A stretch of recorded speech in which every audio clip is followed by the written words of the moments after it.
Okay, hello, welcome everyone.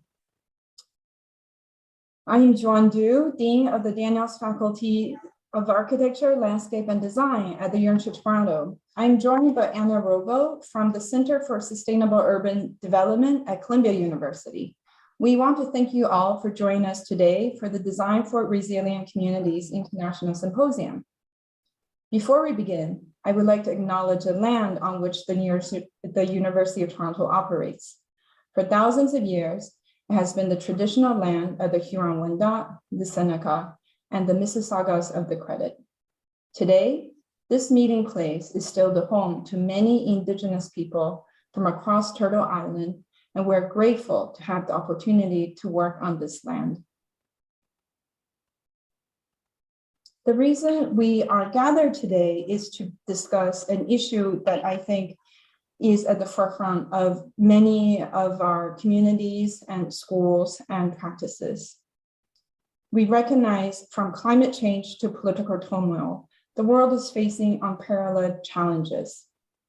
And resilient community could be at the core of the solutions and the process in which for us to address this. What is a resilient community? For us, resilience anticipates, adapts to, and recovers from adversity. Today's symposium has brought together designers, practitioners, scholars, educators, and activists to discuss how design can contribute to building strong and adaptable communities by encouraging innovative solutions and facilitating the development of knowledge and skills necessary for endurance and recovery for communities around the world. Now I invite Anna to share with us the importance of the UN SDGs and how this event aims to contribute to the SDGs in facilitating communities to be able to create resilience for themselves and with the participation of all of us. A very broad-reaching and wide-ranging set of goals. They're actually from 2015 to 2030. And as you can see here, the 17 goals touch on every aspect of life. And if indeed we are to have a sustainable future, it seems to me that all of us working in whatever area could do well to consider each one. Thinking about the design professions, no poverty, life on land, peace and justice, responsible consumption, all of these issues are immensely important. And I think it's their very breadth that makes them important for us as designers to think about. I also want to draw your attention to the New Urban Agenda, which was developed by UN Habitat. And if we go to the next slide, if we look at what the New Urban Agenda and the SDGs are about, we see that an enormous number of countries signed on, 193 to the Urban Agenda, 167, and they work as an accelerator of the SDGs, and especially SDG 11. So what goals matter most to designers? Is it cities? Is it climate action? Is it the reduced inequalities? Peace, strong justice institutions, health and well-being. So these are the sorts of things that they bring into focus for us as we have a conversation about design, about sustainability, and indeed the future of the world. So I just want to take you to another slide, which the next slide, which focuses in on goal 11, sustainable cities and communities. And this has been the goal that's been of most interest to designers. And yet, if we look at it, we start to see that there's an interconnection between all those goals. And it's that interconnection that to take a deep dive into these goals, to think about how these goals might be localized and to explore the interconnections between these goals.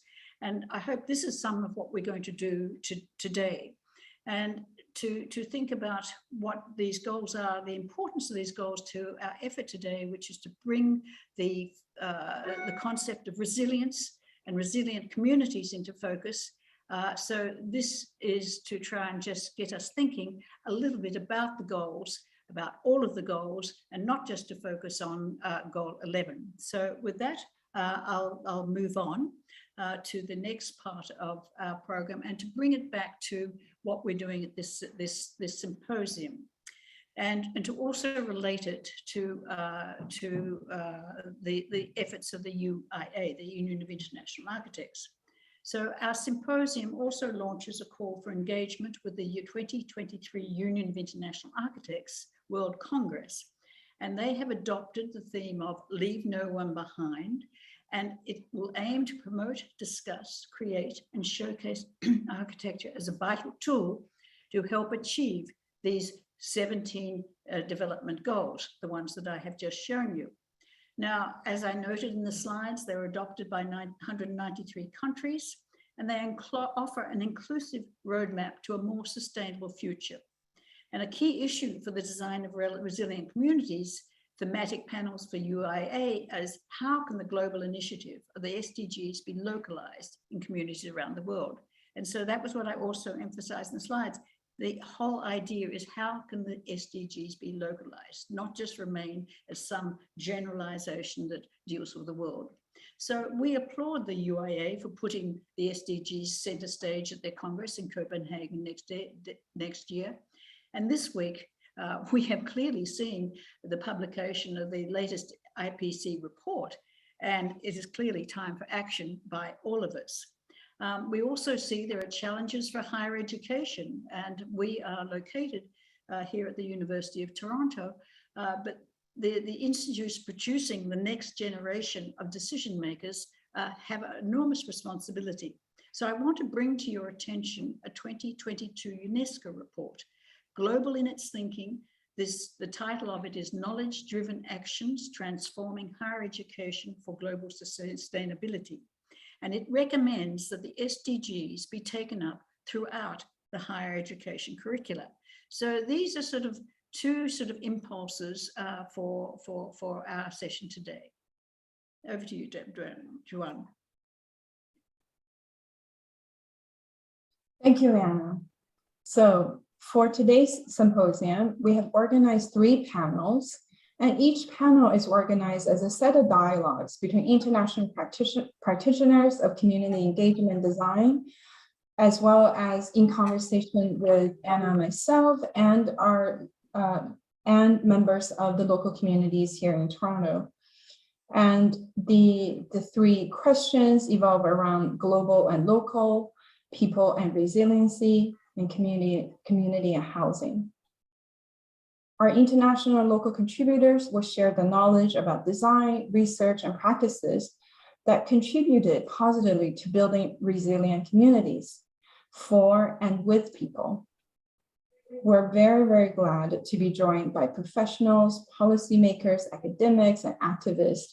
We welcome our speakers from New York, Mumbai, Rio, Johannesburg, Kumasi, and Sydney. Each panel is also joined by a local speaker from Toronto who help us remember that for research, design, and policies concerning communities, they all must be grounded in the specificities of localized places and people. Design for resilient communities require interdisciplinary approaches to articulate these cross-sectorial issues, as well as informed co-design partnerships to achieve community-driven solutions. So let's get started with our first panel.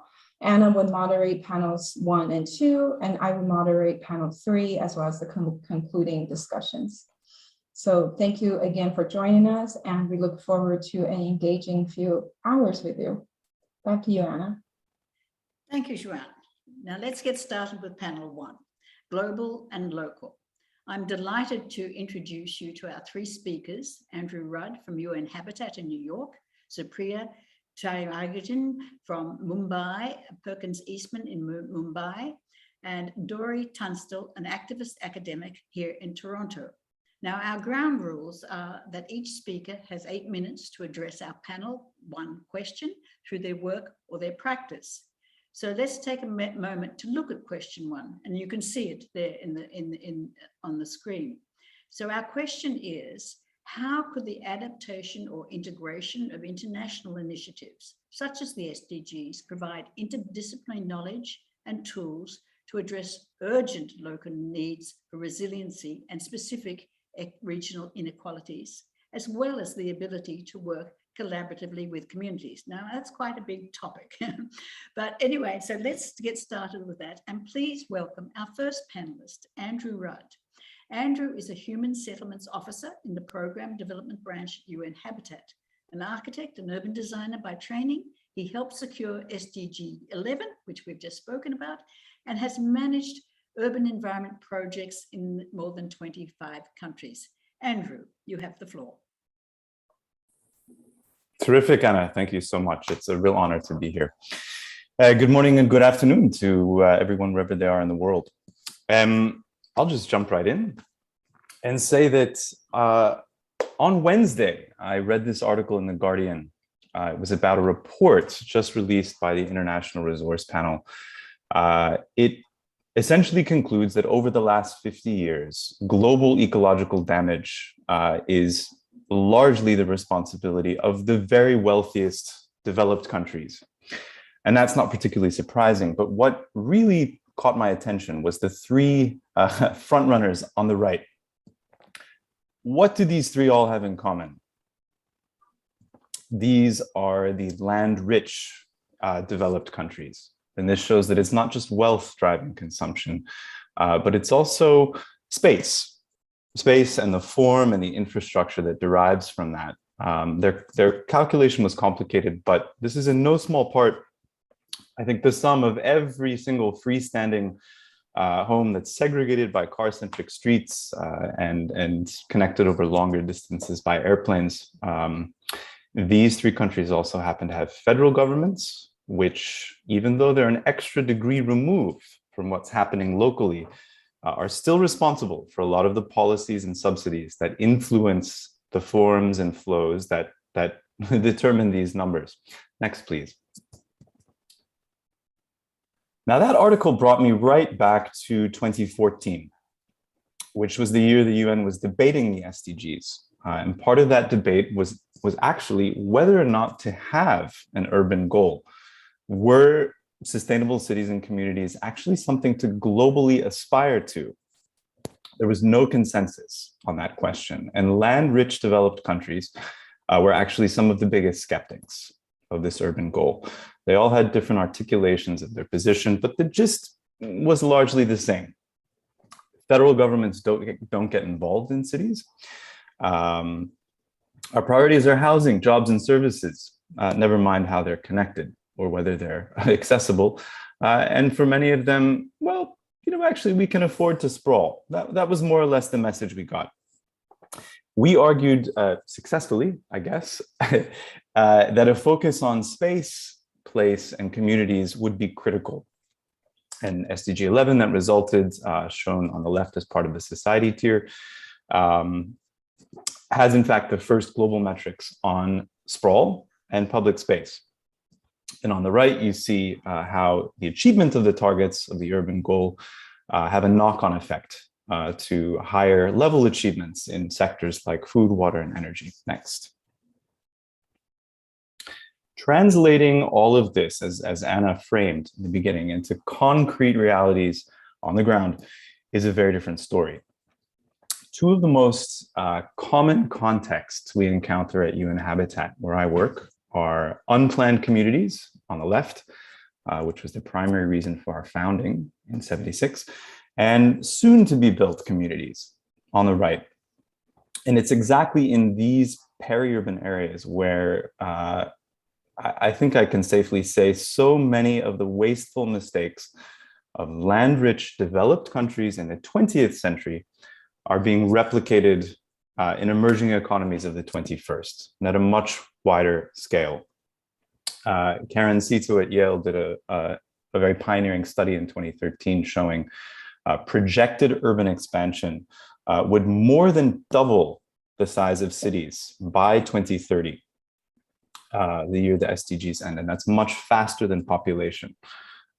So the imperative for us, I suppose, is how we can avoid these mistakes going forward. Next.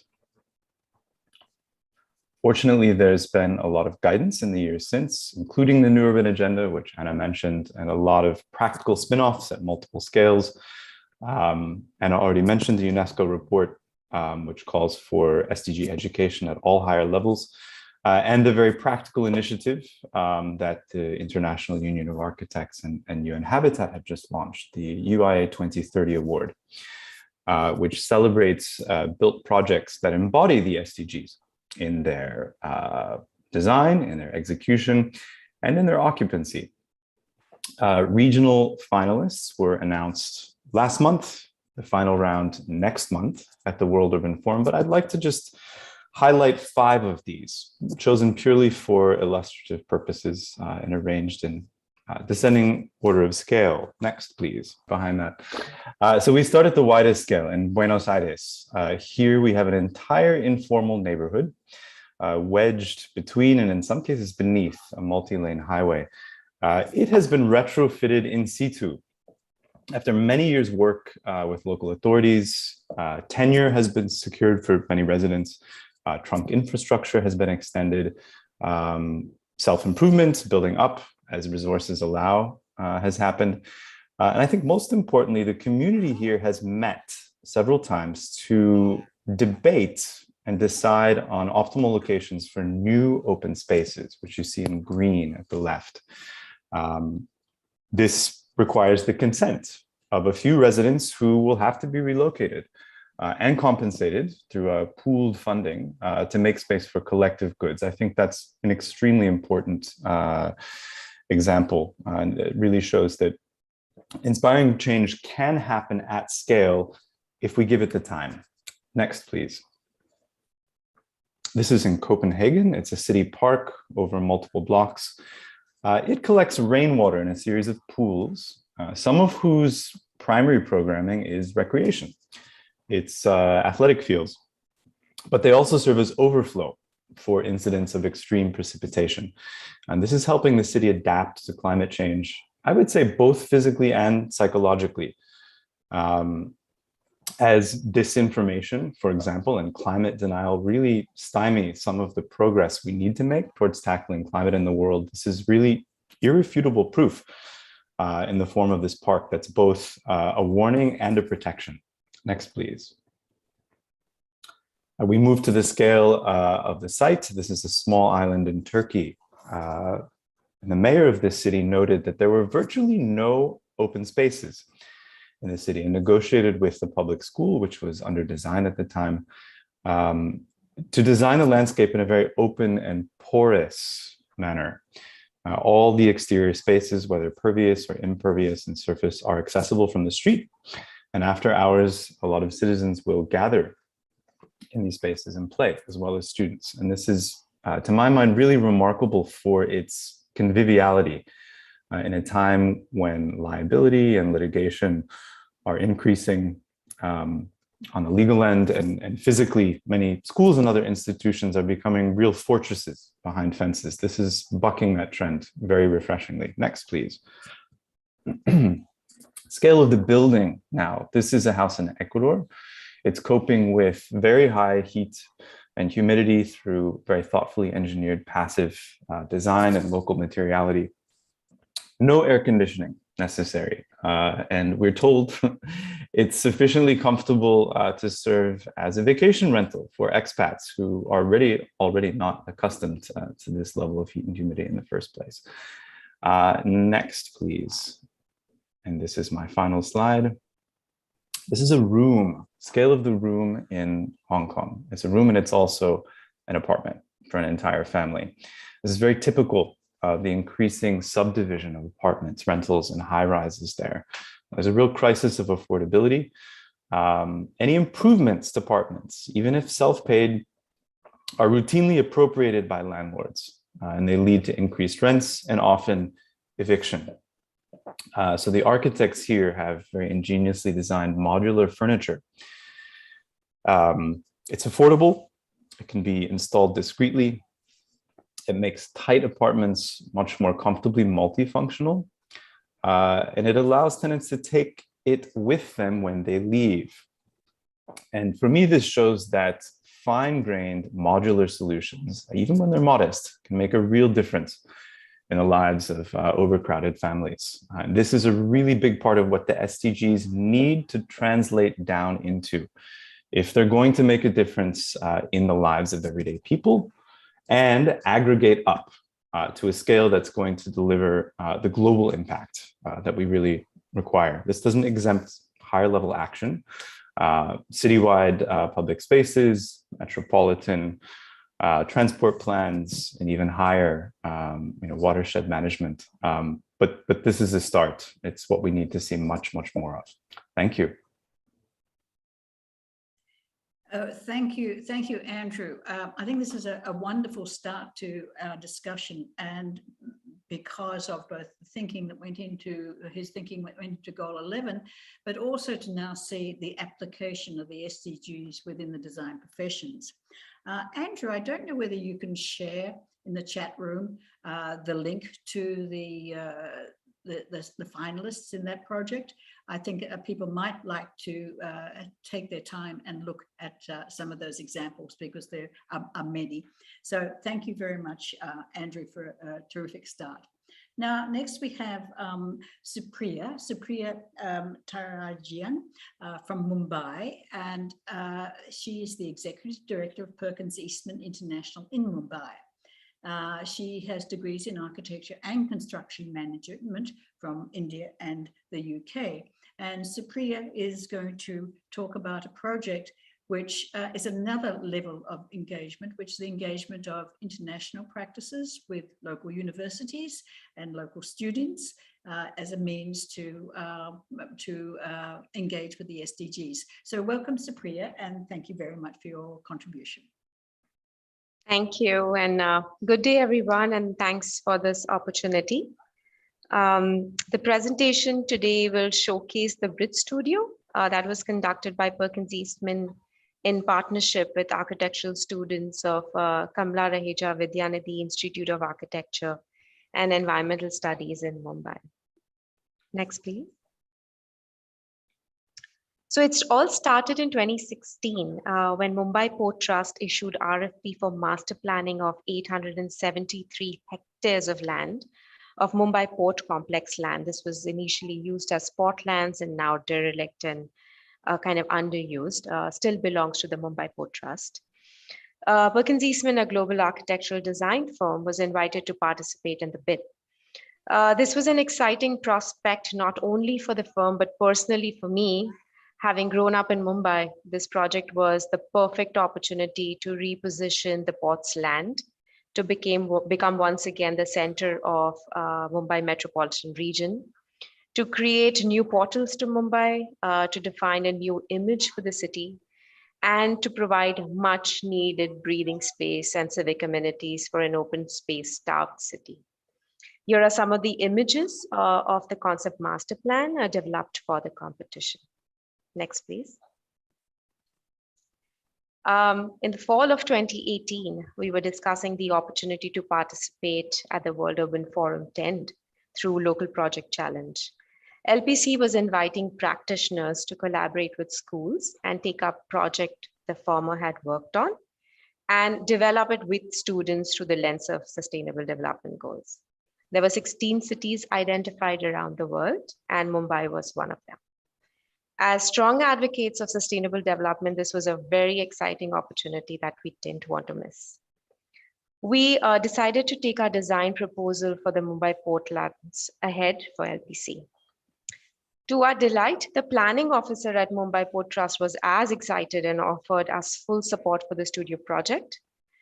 We also received a welcome response from the faculty at Kamla Raheja, the school where I'm an alumna.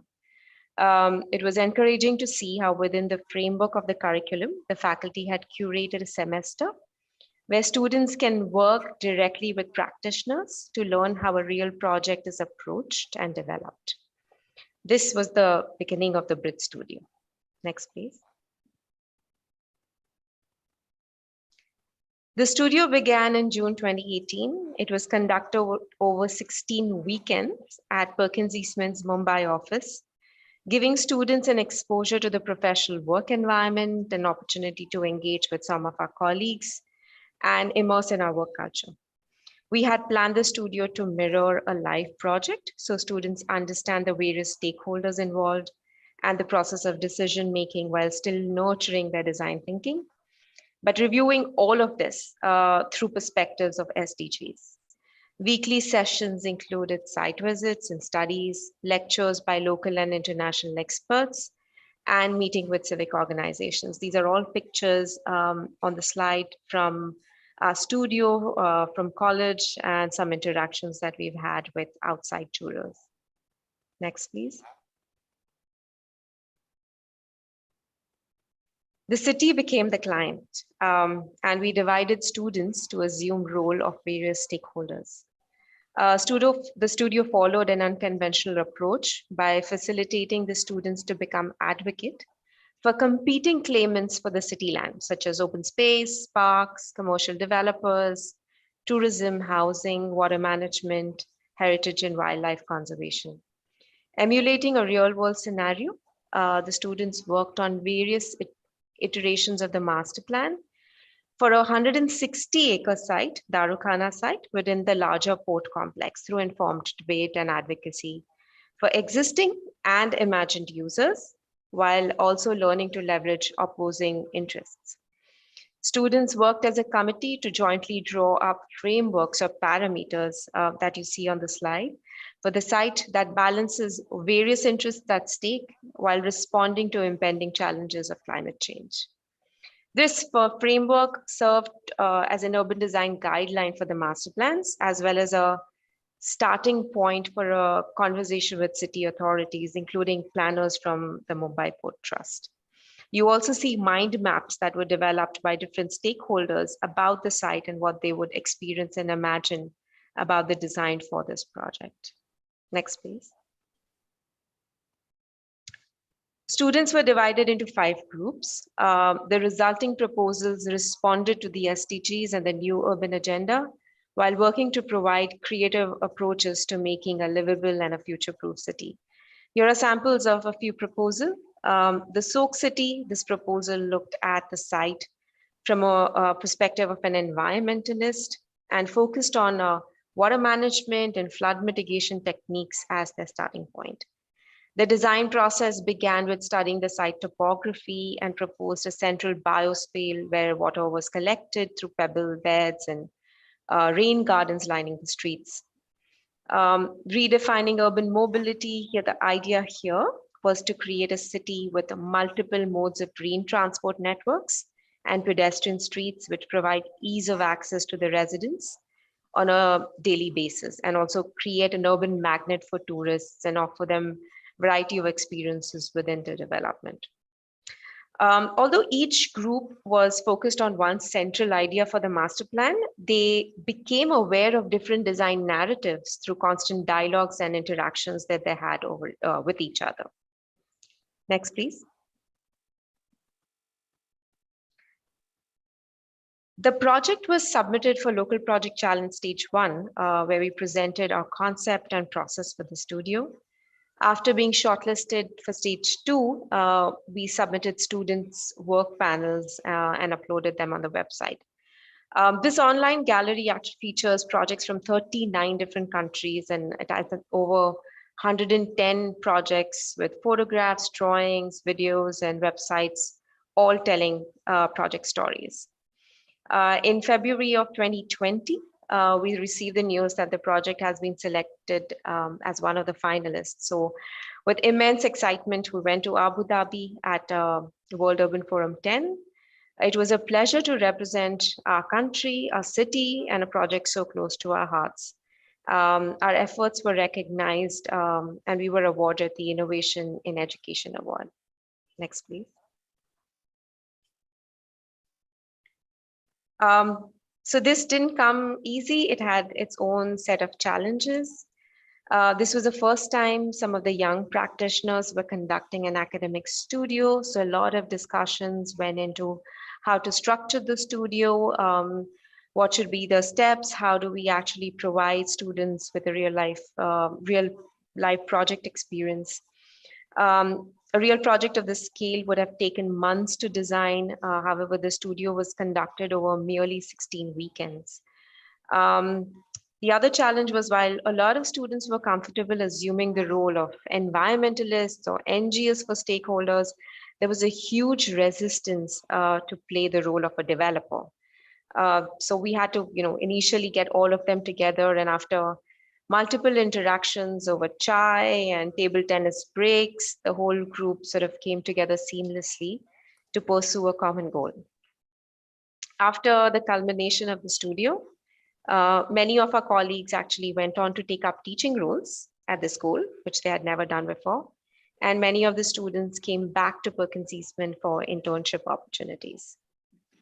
The Brit Studio, through Local Project Challenge, was a successful engagement to bring together various organizations to make something like a global initiative like SDGs accessible to students and eventually to the local community. Next, please. The studio was intensive, challenging, but I think most importantly, we did not forget to have a lot of fun. Thank you. Thank you, Supriya. That was wonderful and a wonderful compliment to the previous presentation of the professionals at work. And we just saw students at work, but in collaboration with an international architectural firm, presents a really interesting model to my way of thinking. So now we turn to Dori Tunstall. And it's a very great pleasure to introduce Dori. She is a design anthropologist, public intellectual, and design advocate who works at the intersections of critical theory, culture, and design. As Dean of Design at Ontario College of Art and Design University, she is the first Black and female Dean of a Faculty of Design. So welcome, Dori, and we look forward to your presentation. Good morning. Just start my video. There we go. Here I am. So I'm going to take a little bit of a different tack. My presentation is localization far as near for resilient communities.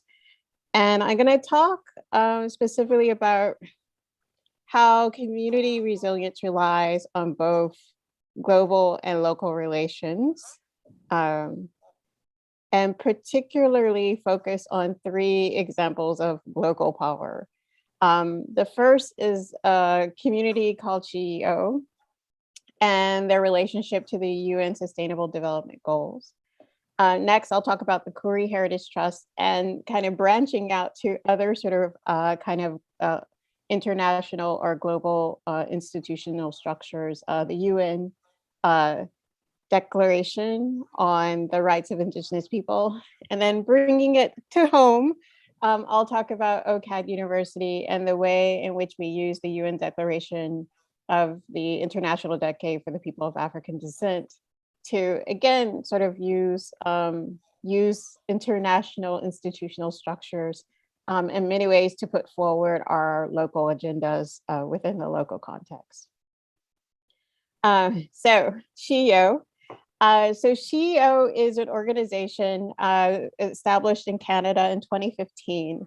And what it consists of is, again, a community of women and non-binary people who are coming together through an ethos of radical generosity to work on what they call the world's to-do list, which is of the UN Sustainable Development Goals, is what they reframe as the world's to-do list. And the model of this community is that you have a group of women and non-binary people who serve as activators, who provide basically the funding for the second group of women and non-binary people who are ventures. So these are mostly small businesses run by women and non-binary people, again, all driven by the social development goals. And what the activators' money is used to do is to provide 5 years of zero interest loans for the organization in order to, for the ventures in order to be able to sort of drive their businesses and bring them to the next level. And so again, all of the ventures are, the ventures apply and then they are evaluated in relationship to the UN Sustainable Development Goals, which again were established in 2015. So as soon as they came out, Vicky Sanders, who's the founder of CEO, used those as a way to, in some ways, create a set of metrics around the impact and the intentionality, as well as the global connectivity of this year of interest. And so this beautiful sort of circular image here is actually a data visualization from the most recent 2021 impact report on how all these ventures from Canada, the United States, New Zealand, Australia, and the UK are working towards the Sustainable Development Goals. And so they're separated in terms of like which goals they're focused on. And then when you dig deeper into the actual venture, it gives you more details in terms of like what are they doing, how are they tracking, what impact are they actually having in this sort of way. So in this first example, we have this UN Sustainable Development Goals used as a way to, on the one hand, bring together a global community, but it's also being used to determine the kind of metrics and reframe the kind of metrics around entrepreneurial success, especially in a context where, again, many of the metrics, the normal metrics of entrepreneurial success, don't take into account these goals. And so they're using this international platform of the UN Sustainable Development Goals to reframe the understanding of entrepreneurship, especially in this ecosystem, which is meant to support women and non-binary people. The second example that I'll talk about is the Koori Heritage Trust. So the Koori Heritage Trust was established in 1985, when a Koori elder and two lawyers sued the University of Melbourne for the repatriation of materials of cultural heritage that had belonged to the Koori people. And so they they won successfully the suit against the museum as well as the city. Their materials were repatriated back to Koori communities, and then they established a museum on originally on, if you know Melbourne or Narm, in King Street. But then what happened is in 2018, they had actually moved to Federation Square, which is, if you are familiar with Narm or by its sort of colonial name, Melbourne, that is actually like the tourist and the city center of the city of Narm or the city of Melbourne.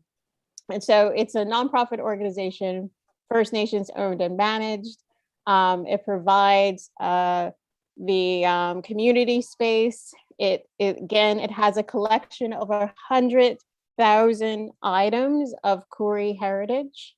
And it's also a site in which members of Koori community can investigate their heritage and lineages due to separations of the of Indigenous people, the Koori people, from their families through a process which in Canada we're very similar, like residential schools and stolen sort of generations in terms of Koori youth being put into institutional homes or in private homes.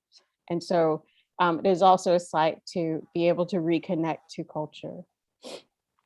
And what's been really important in the ability for the Koori Heritage Trust to move from where they were in King Street, which was sort of on the periphery of the city in the ways, to moving to Federation Square, which is the heart of the city, was their active use of the UN Declaration for the Rights of Indigenous People, and particularly sort of Article 11, which then allowed them to pressure both the state government, the federal government, the Australian federal government, as well as the sort of local City of Melbourne government to provide resources to better support the practice of revitalization of Koori heritage, the protection of Koori heritage, and to, again, to perform redress.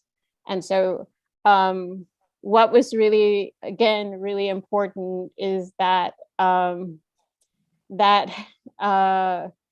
in many cases, using this international initiative, which interestingly enough, Australia, United States, New Zealand, and Canada were originally the 4 nations that did not sign the UN Declaration recognition of Indigenous peoples until 4 years after the original proposal had put forth and been approved by other nations.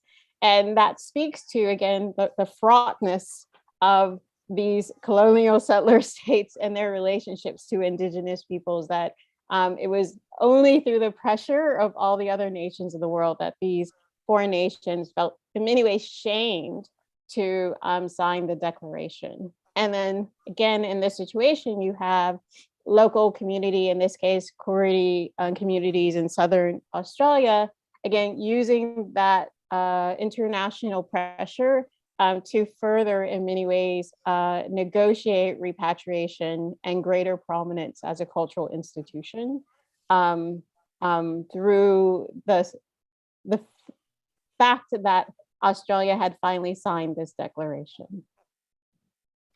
And then again, just speaking close to home at OCAD University, we've been effective in using the UN Declaration for the International Decade for People of African Descent, which was established in 2013 and had declared that from 2015 to 2025, acknowledge all the ways in which states need to focus on addressing the inequities and the ongoing prejudice and discrimination faced by people of African descent. And so what this did is that one of the things that OCAD University did is had our first Black cluster hire.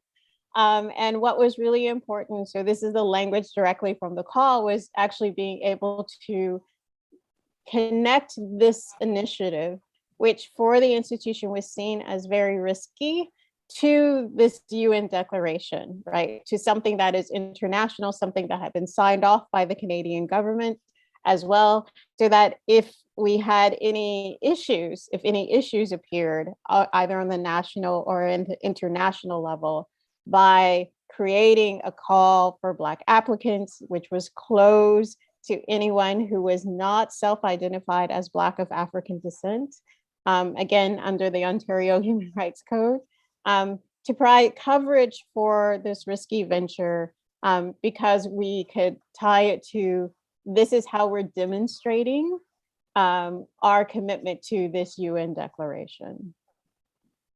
And then just kind of like that, if you want to know more about how that process happened, on May the 4th, we're actually I'm teaching a course on Hire for Decolonization, Diversity, and Inclusion that actually kind of walks through that entire process, including how a lot of the international, national, as well as local legal structures created this sort of context to be able to do significant transformation in our hiring practices in post-secondary education.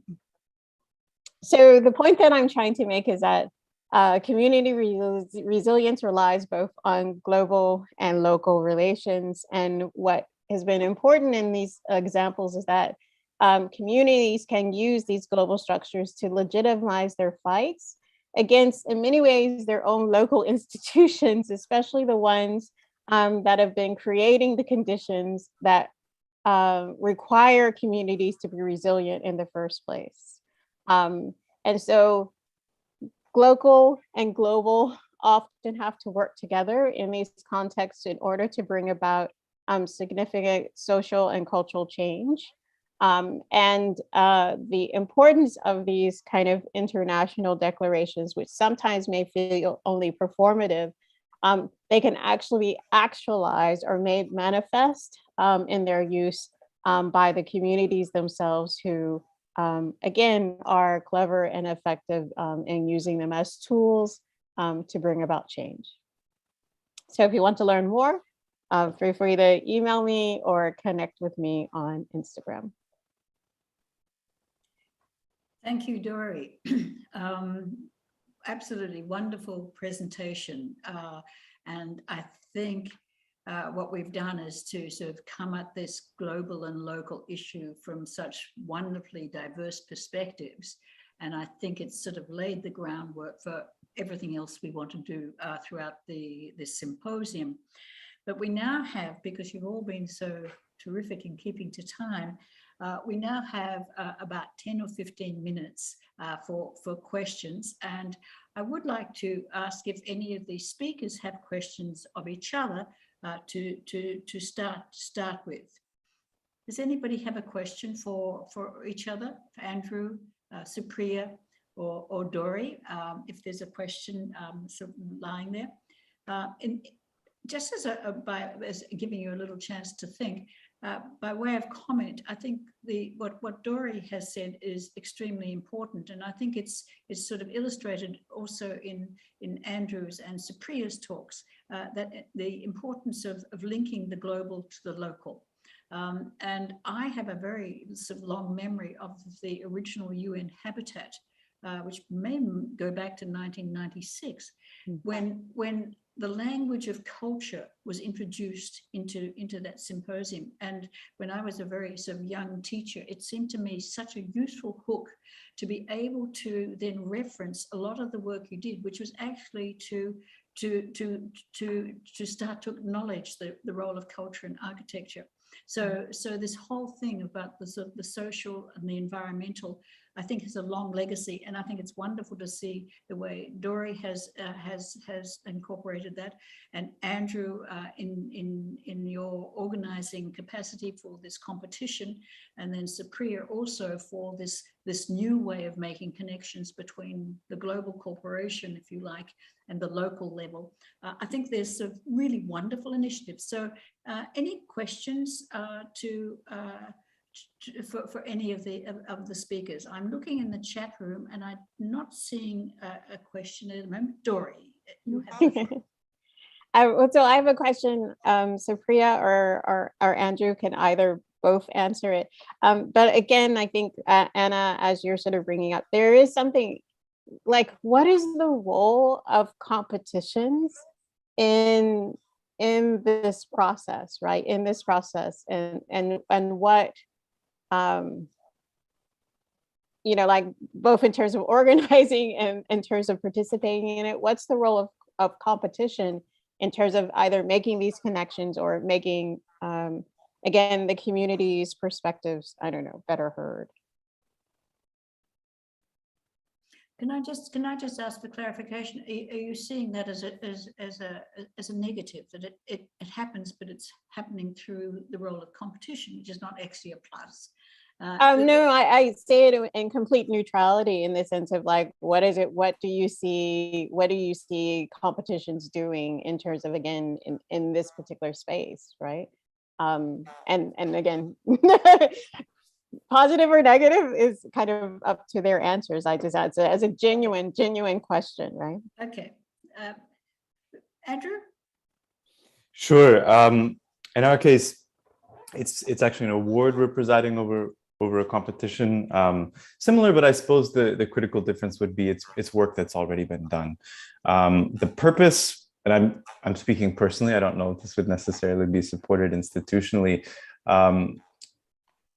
lies in the fact that I think we've become very good at sounding the alarm at the UN for stating that there is an emergency, a multidisciplinary emergency that has to be solved at multiple scales.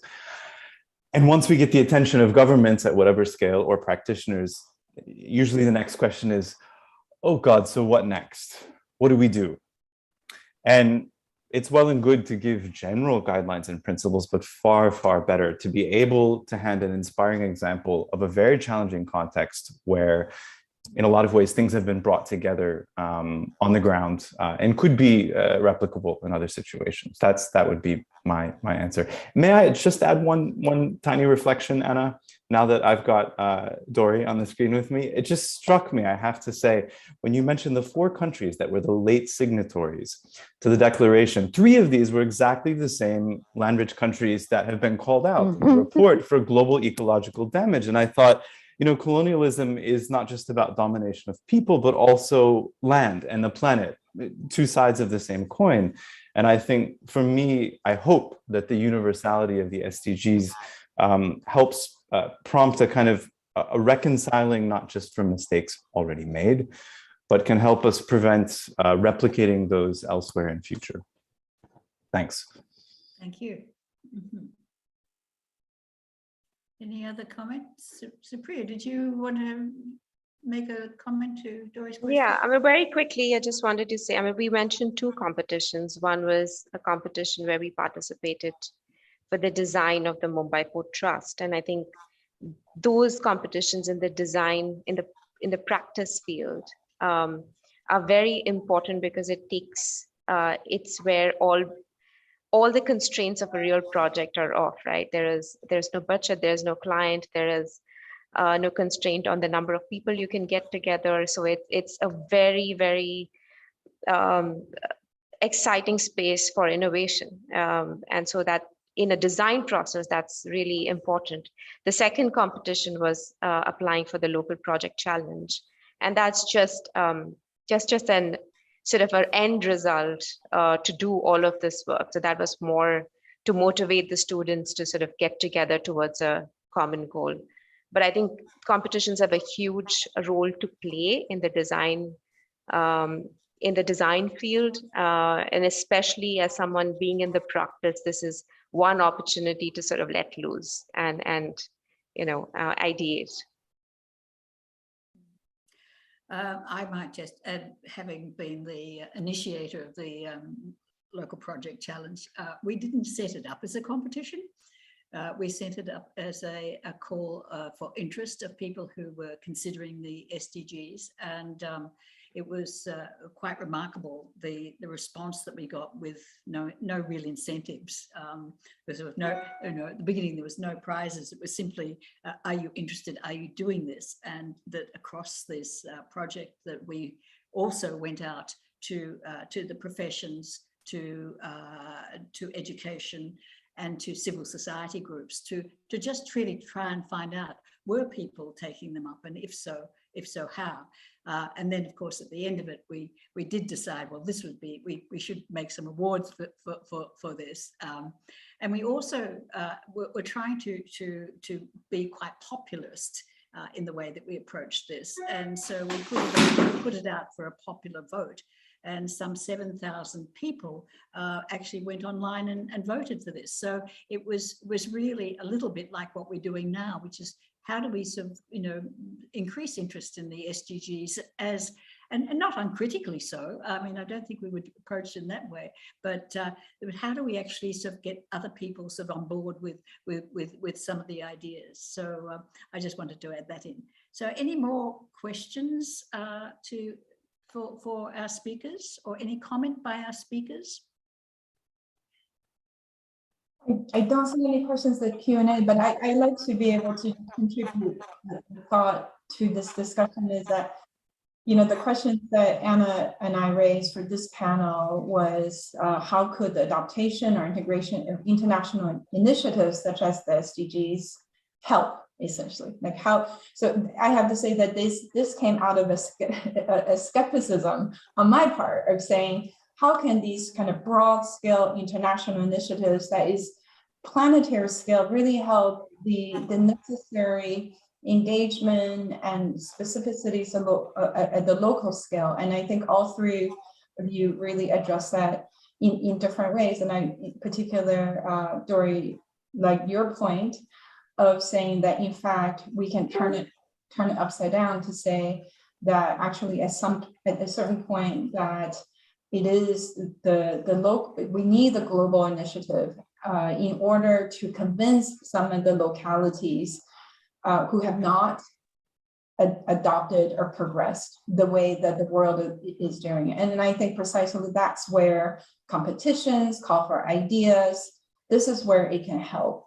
And as the discussion was happening, it just reminded me to be able to, this issue that competitions, concours, charrette, there is a tradition of it in architectural history that we, like there is this, although that was another mechanism, or that is a mechanism for a different purpose. It was about achieving an ideal scenario. But so what's happening, it seems, with a lot of these projects, you know, especially the one that Anna had described, the local project challenge, is taking that tool for the design community and readopting it as a way to generate bottom-up ideas, to you know, there is a freedom for students, practitioners to be working precisely what we're talking about, to be able to combine the local and the global, and also to work interdisciplinarily, and to perhaps work for a moment suspending the constraints of budget and regulations for the moment, right? I mean, you know, unless it is projects like the one that are competitions, that the one that Andrew has showed us, where it is projects that's been built, which is an opportunity for people around the world to see how, despite the local rules and building codes and sanitation requirements and constraints, that there is still this space for freedom, for resistance to the general status quo. So I just think that's really, really inspiring, and allow us to be more motivated to be able to create panels such as this one and events such as this one. So thank you. Back to you, Anna. Wonderful. Well, with that, with Joanne's comments, I think it's a really great way to end. And I would like to thank Andrew, Supriya, and Dory for terrific presentations and for getting us started on this journey today. So I'm going to close this session off now, and I'm going to leave a couple of minutes while we gather ourselves for the next session, which is People and Resiliency. So in case any of you are just joining us now, and we have assumed that possibly we will have people who join us for one session or another. Welcome. My name is Anna Rubo, current convener of this symposium with Joanne Du, Dean of the Daniels Faculty of Architecture, Landscape and Design here in Toronto. This symposium also launches a call for engagement with the 2023 Union of International Architects World Congress, which has adopted the theme of Leave No One Behind, and aims to promote, discuss, create, and showcase architecture as a vital tool to help achieve the 17 US Sustainable Development Goals by 2030. So we applaud the UIA for putting the SDGs center stage at their Congress in Copenhagen next year. So with that sort of brief reintroduction, if you like, we want to get started on panel 2, People and Resiliency. Now, I am delighted to introduce you to our 3 speakers. Jennifer Vandenbush of Sticky Situations in Johannesburg. Though right now she is in Melbourne, Australia at a very late hour, so we thank her for her time. Alexander Boyaki Mafu, lecturer at NUST University in Kumasi, Ghana, and Linda Zhang from Interior Design at Ryerson University. Our ground rules are that each speaker has 8 minutes to address our panel, to question through their work or practice. So let's take a moment to look at question 2. You can see it in the chat. So let's say this question: how can participatory and inclusive design engage with the daily life and challenges of communities and improve their capacity to withstand, adapt, or recover from adversity that may arise from social, cultural, economic, political, or climate change events? Can the SDGs help? So to get us started, I would like to welcome first our first speaker, Jennifer Vandenbush, who is the founder and director of Sticky Situations in South Africa. Sticky Situations, great name, is a network of passionate and talented local and global urban professionals whose core intention is to create positive changes to their urban fabric, be that with people, processes, policies, practice, or place. So welcome, Jennifer, and I look forward to your presentation. Hello, I didn't realize I was first. I'd better hurry up and clear my throat. Right. And in the last, I was listening to the last session, and I so love that point about global and local. It's the only thing that works, I find, in the work that we do in Johannesburg. So people and resiliency, community plumbers. Next slide, please. So back in 2007, actually 2006, it was Anna that invited me to come to Johannesburg to assist with the Global Studio. And it ended up staying there for 3 years, and I never left. 15 years later, I'm still there. It was a participatory design studio for future city building professionals. There are around about 120 global students. Spent time in Diepsloot, a peri-urban settlement of the city between Joburg and Pretoria, trying to understand the challenges and doing some intense hanging out. That's a very technical term, intense hanging out, and developing design ideas. Very student-based and very, lots of very cool ideas, not necessarily all implementable. Next, please. So the biggest complaint of residents was lack of employment, of course, across the entire of Southern Africa, and the state of the toilets in Extension 1. In Extension 1, there are 25,000 registered shacks. That does not include the registered with the Department of Housing as official shacks. That doesn't include the shacks in between. There's 642 toilets and 39 households per toilet. But of course, when we do mapping on the ground, we find the number is much higher. It's around about 50 to 55 households per toilet. The infrastructure was not maintained, still is not maintained in this area. In fact, in many settlements across South Africa, ablutions and water facilities are not maintained well. Next, please. So the Global Studio students had some small ideas to tackle the very large toilet problem. A couple of years later, there was some data, about 50 water meters were installed in the area, and we calculated that there's 1 billion litres of water lost per year leaking from the top structures alone. That didn't include the infrastructure under the ground and the leaks underground. That was costing the city of Johannesburg 20 million rand per year in lost water sales, and yet to run a program to maintain it was going to cost 1.3 million. Anyway, I'm jumping ahead. Carrie, next slide, please. So it's all good and well to have design ideas, and it's all good and well to have human rights, and it's a pity that slide on the left doesn't come up. It's my favorite piece of public art.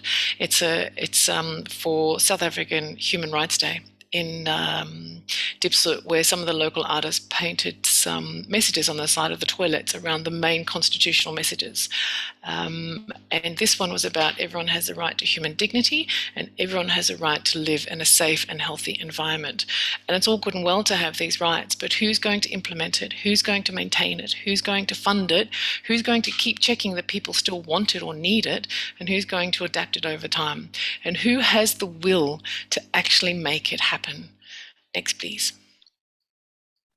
So there are two organisations that emerged from Global Studio in 2007. There was What's Up Diepsloot, which is a community plumbing cooperative, residents from that particular part of the settlement, that repairs communal sanitation facilities, and our organisation, which has become an organisation with a flat structure that facilitates participatory development. And for 15 years, each of us work on our own different projects, but we continue to work together in Diepsloot on toilets. We're known as the Toilet Ladies. Next, please. So those small ideas from the students now have a very large impact. 10 toilets upgraded saved 1.6 million litres of water over 42 days. So WhatsApp Dipswit now conducts cyclical maintenance on 642 toilets in Extension 1 of Dipswit that are used by the over 25,000 households. And Sticky Situations partner with WhatsApp on many of these projects. Next, please.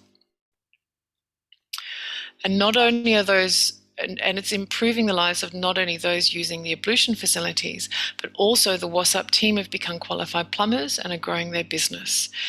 They're employing many local people in their many fun but crazy projects, like painting images on the side of toilets. Assisting researchers and students, there is a constant stream of researchers and students coming through this area, contacting WhatsApp, and now they charge. They have a standard charge that they charge people to come through and do their research. They facilitate other programs such as the UN Habitat's Her City, Stopping Gender-Based Violence, Mandela Day, cleanup campaigns, etc. So they've become quite an active team. And they have assisted us with starting new plumbing repair programs around Johannesburg, facilitated by Sticky and WhatsApp. Next, please.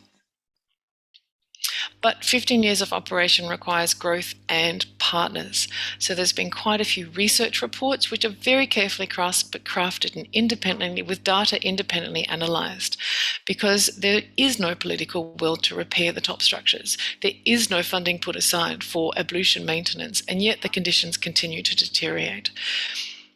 There are formal qualifications. Plumbing qualifications have been a very big thing and took 10 years for the entire team to achieve.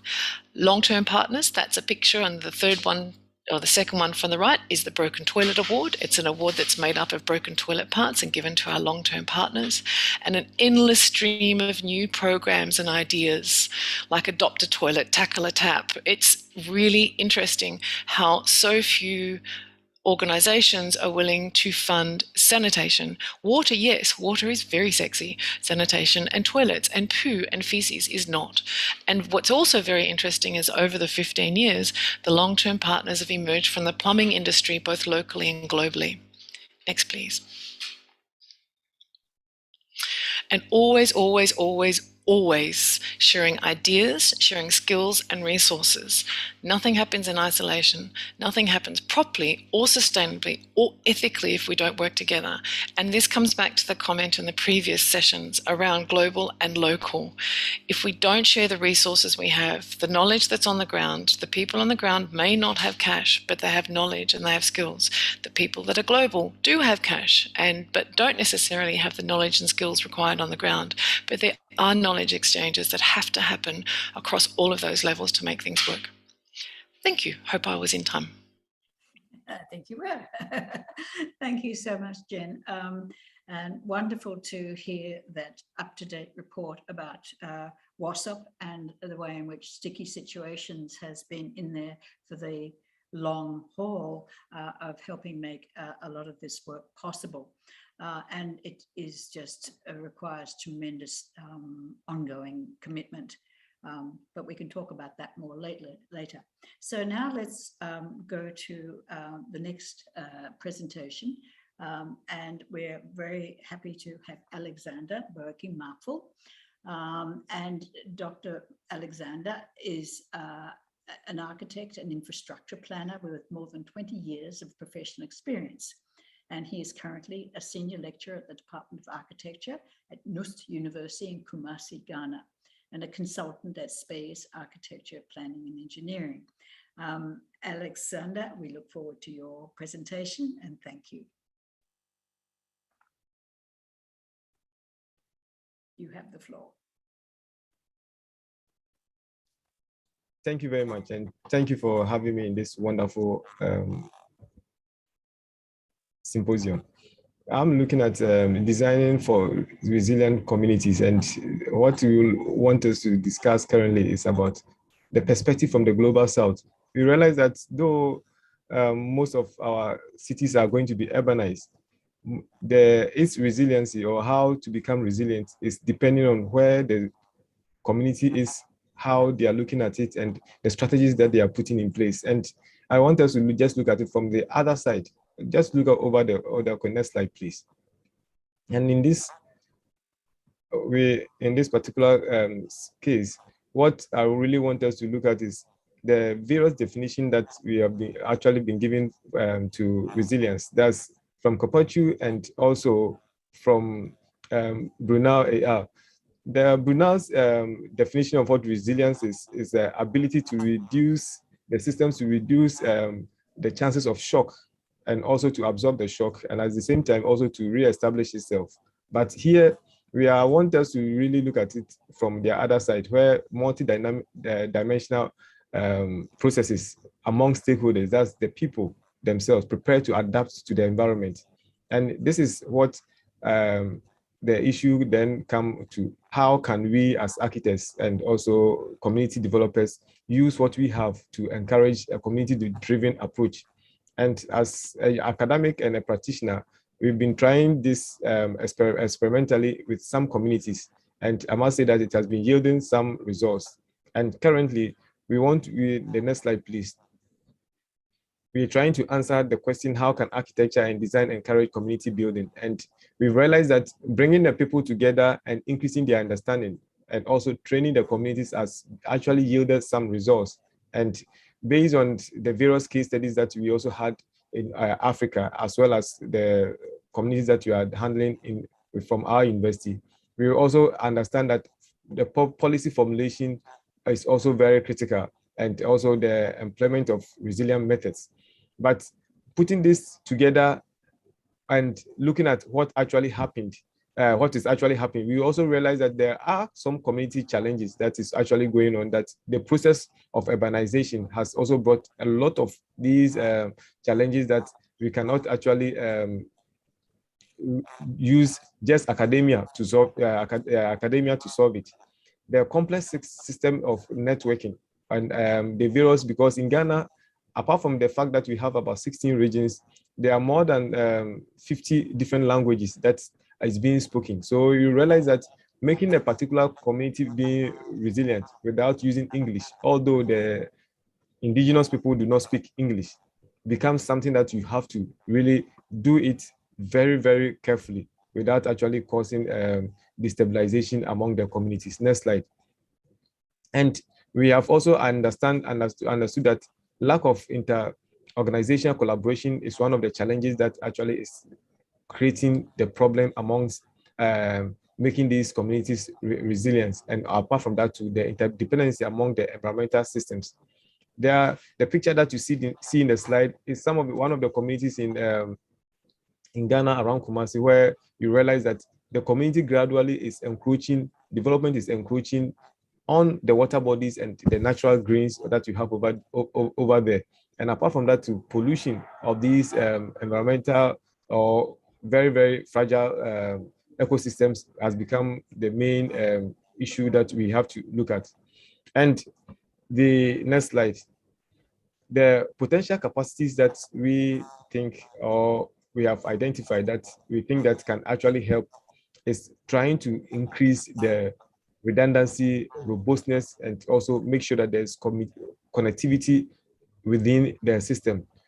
New York, London, Sydney, all these communities have different systems, or they have different capacity that they've exploited to make sure some of their areas can become resilient. But it's very important to know that every community is different, and what may work excellently in one particular community as a resilience strategy can become another, or may not perform exactly in another situation. So for us in Ghana, or for us from KNUST, what we decided to do, or from what we decided to take some lessons from Kigali, Rwanda. Although Kigali in Rwanda, I must say that it's very urbanized edition. What they did from what they experienced in the 90s, the genocide, and how they have recovered. The next slide, please. How they have recovered is something that for us was something that we wanted to take some key lessons from it. And one of the key lessons that we took from the Kigali experience was the mixed use approach. Next slide, please. And the way they also included inclusivity and the incremental way of development. So we decided to take these lessons, understand the systems that they have done over there, and create a hybrid situation that we can also use in Ghana, and for the next 5 to 8 years also implement. And in this, we identify some 3 major communities, which we dub it AKA, Asinkushia, Chebi, and Adakulu, where we have identified some level of fragility at the same time to a lot of potential, and we are trying to put them together to create these networks. Let's move next slide, please. These 3 communities have different potentials, and these potentials that they have, Asinkushia is one of the cities or the towns in Ghana which a very historic antecedents and from the slavery and other things. And also now the local people over there wanted to actually convert the place to become a healthy city with a cultural heritage and cultural background. So looking at that as a situation on our table, because the university from its policy wanted to now from hence do impactful research. That's research that has impact, not just publication for journals and readership and books alone, but impact that will change the lives of the communities where we are. So we took Asinkushia, we've taken Asinkushia as one of the communities. And then the other community, which is Chebi. Chebi is now trying to model it into a smart, sustainable city. And modeling it into a smart, sustainable city, just 3 days ago, UN Habitat came for the assessment and accredited it as a silver listing as an SDG city. And the next step that they want to move is into a smart, sustainable city. So based on that, we also connected it to Adakulu, another city in the Volta region, where it also has virtually almost, apart from the people that they have over there and its landscapes, there is virtually nothing. So, but what they have is the human beings, and they want to make sure that there's a sustainable technical and entrepreneurship community where the people are going to be developed. So for us, the experiment that we are trying to look into here is that how do we network these 3 communities with our partners from abroad, at the same time the local universities and other faculties, to get the work that we are trying to do. And what we have also understood is that against all odds, the next slide please, the COVID-19 has also shown that none of these or none of us is actually free from any shock, and none of us is resilient until all of us is resilient. So for us, it is good that we build the capacities of these communities, then increase the interconnectedness and also foster cooperation. And increasing the interconnectedness is not only in the local interconnectivity, but also the international connectivity. In that, from our work that we are doing currently, we have also tried to link some of these communities with our partner communities from Germany and from the UK, to make sure that these communities learn from some of the things that they are doing there in terms of renewable energies. At the same time, those communities over there are also learning from the communities locally how to use frugal systems to achieve the same thing that they are achieving over there. And to foster cooperation, we are trying to make sure that we link other universities to be part of this tripartite resiliency that we want to create among these 3 communities. And the way forward for us to reduce, absorb, and recover means that we need to identify the potential hazards, which we are currently doing amongst these 3 communities with the people, and also find the possible capacity to withstand and absorb these hazards. Apart from that, we are creating solutions to recover from it. And one of the key areas that we're trying to is the materials that these communities have. In the central region where Asinkushia is, they have a lot of bamboo. So the university is currently investigating how to utilize this bamboo to create experimental housing, and at the same time modular housing for the poor. And not only that, we've also invited Francis Kerry, who is also going to actually work with the university to create different typologies of houses, especially using the mud. But this time around, we are adding another twist with the bamboo, adding bamboo to it, and creating the solutions that we want for these communities. Most of these communities have tourism as their major source of income, but the key thing that they have is the people over there. And one thing that we have realized is that if we manage to make network these communities together, bring them together, and make sure that they work and understand each other locally. Then internationally also glean from the knowledge and the experiences that the others also have. We will be able to share the knowledge and also in the long run, create a resilient community using what we have in our hands. Thank you very much.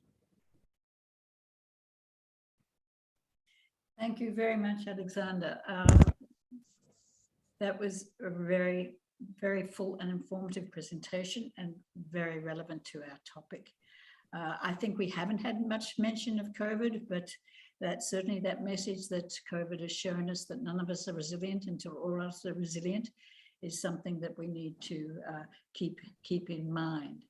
So now we're going to move to Linda Zhang. Now, Linda is an assistant professor at the University of Interior Design, a visiting scholar in NYU's Asian Pacific American Institute, the 2022 University Library Researcher in Residence, and co-founding principal architect at Studio Pearl. No, I'm not muted.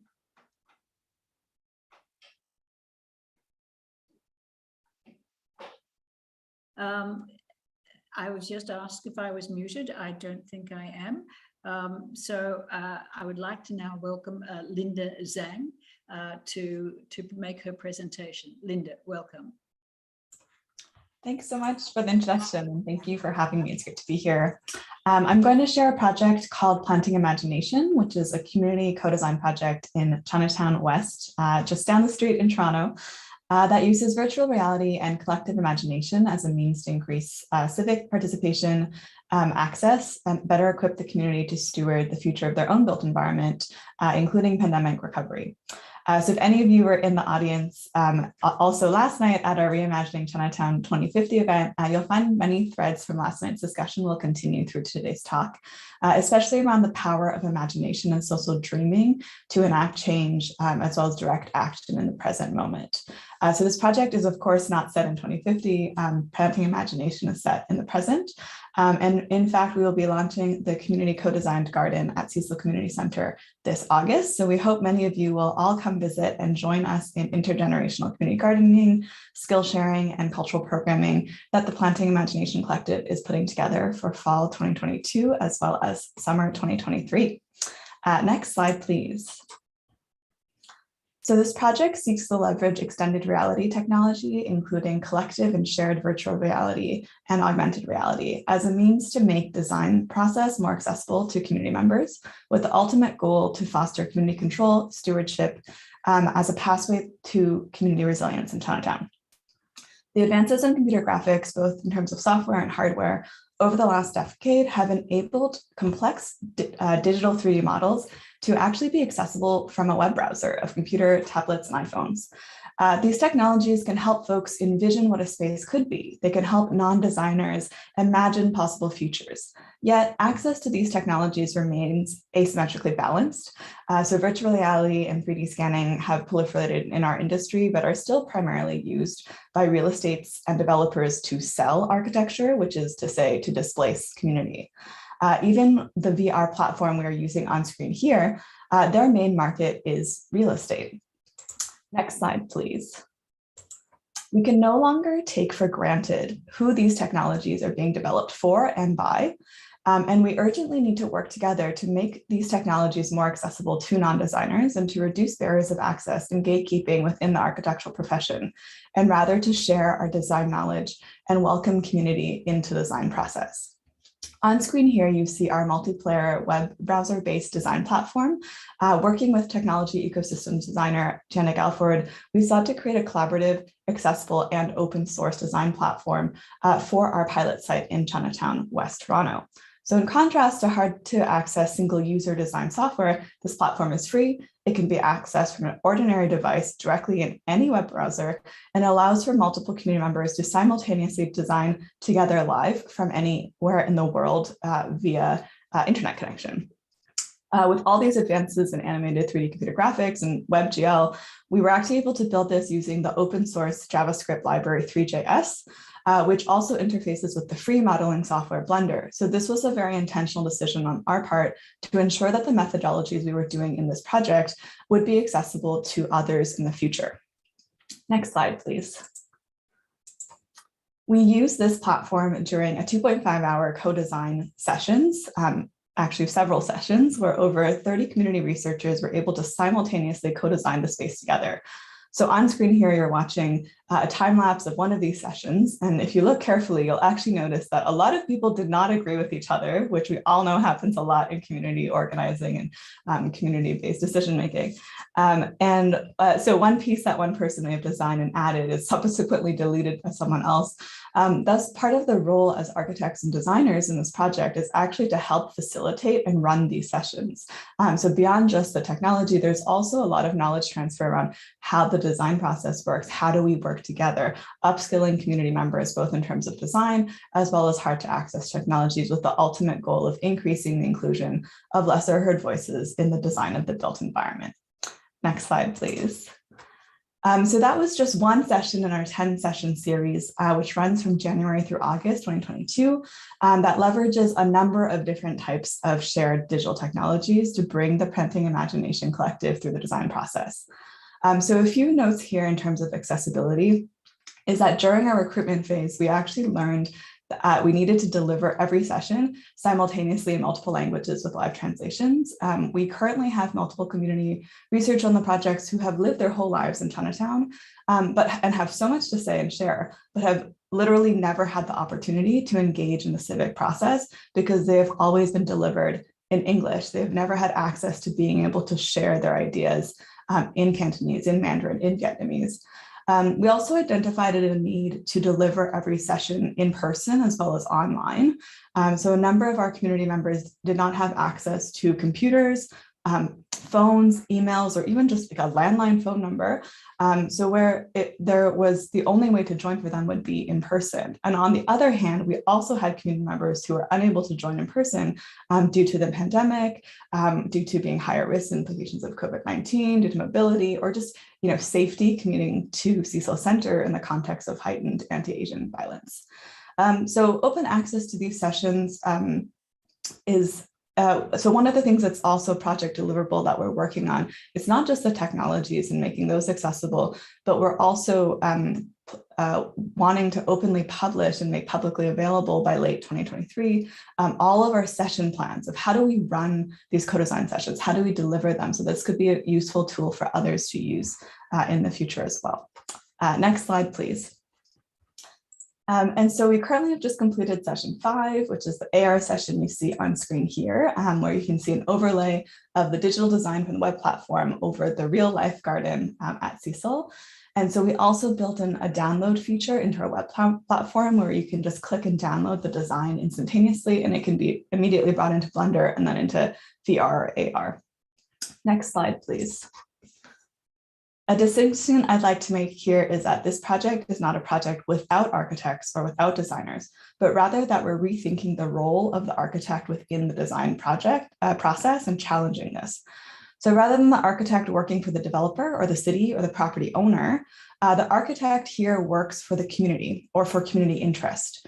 So this means that the architect's role is to facilitate and realize the community's collective vision, not the collective vision of the person who holds money. So the unique skill set and professional knowledge of architects is still really crucial to accomplish this. There's a lot of knowledge sharing in this whole process that is a collective group co-design. However, the decision-making power and control remains within the community. So having this agency and building this kind of community power is actually what supports community resilience. However, this does present some new challenges. So first, as I alluded to earlier, typically your client is a single entity. And as we know, a community is never singular. It's never a monolith. There's lots of disagreements, lots of different kinds of needs. And so the process of how to work together and decision-making also needs to be established. This is also part of the research that we're doing and evaluating in terms of success of our pilot project. Next slide, please. Second, the client usually pays the architect. So in this case, actually, we, the designers and architects, we're actually paying all of the participating community members a living wage as community members for their knowledge, research, and contributions. So I think we can't really talk about people and resilience without also talking about labor, capacity, capital, and resource. So community organizing is almost always volunteer labor, where burnout and capacity and the need for knowledge transfer and upskilling are some of the biggest barriers. So in this project, it was intentional that we did not start this project until we had funding. Being part of an academic institution, there is such a long and very terrible history of extractive research done on communities. So we needed to make sure that we had the funding to be able to have the capacity to actually be a good community partner, to properly support community members and be able to properly accommodate access. So now that we do have the funding, our focus is on how we can build collective ownership within the group so that the community collective can continue to steward the space and the collective beyond just the timeframe of the project. So our aim is to upskill community members and build community power in such a way that by the end of the project, we are no longer needed, that the capacity would then lie within the community. Another goal of the project is to empower folks to have the confidence to participate in other civic design processes in Chinatown, urban developments, and community organizing within the neighborhood in the future. And all of this is to promote community resilience in the context of Chinatown. So finally, if you'd like to learn more about this project or upcoming community-led public programming, please visit our website at plantingimagination.com, and please don't be shy to be in touch. Thank you so much. Thank you so much, Linda. I was just noting one of the comments in the chat and said that was awesome. Indeed, it was awesome. So we have a little time for discussion of this topic, since everybody stuck beautifully to time, and I would like to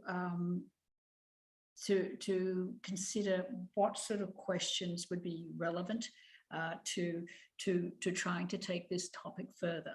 I think we've heard some absolutely great examples, and I would just like to highlight just two little points that came out for me, which was in Jennifer's presentation when she mentioned how the WhatsApp group had been sort of inundated over the years with requests for tours, for research and so on, that they had started to make charges for that. And I noticed also that Linda was just saying that people were paid as part of this. And I think that has been a sort of an issue with many of these sort of enterprises, which you might call it a colonizing activity in some way, or the sort of way in which sort of communities, and often poor communities, can become exploited by either academic or research sort of interests and so on and so forth. So with that as a preliminary comment, I would like to ask whether Jennifer or Linda or Alexander would have any questions that they would like to bring up for general discussion. Any starters, any hands going up? Oh, hand. Hi, yes, didn't put my hand up, sorry. I thought it'd be quite interesting. Linda, we've done a lot of facilitating sort of digital design things in Johannesburg and in a lot of much lower income neighborhoods. And it's quite interesting what you're saying. Just to compare notes in a way, that we have enormous tech issues. So when we try and design, so for example, we will go to a settlement and we will say, right, the design has to happen on the ground because people need to be able to visualize the space and the physical space, and also try and learn a new technology that they've never used before in an area where often these poor neighborhoods don't have good data signals, and so they can't get access to these online platforms. So we find that and then, you know, sometimes the people with the most knowledge, and it's the grandmothers with the children and the grandchildren that often have the best comments to make but can't translate it into it. So it's quite interesting the way in these sessions or things on these digital design platforms, there are so many different challenges that come to light that you're sort of eventually able to preempt it as you come forward. And I think the challenge that we have, we do a lot of public space facilitation in these designs.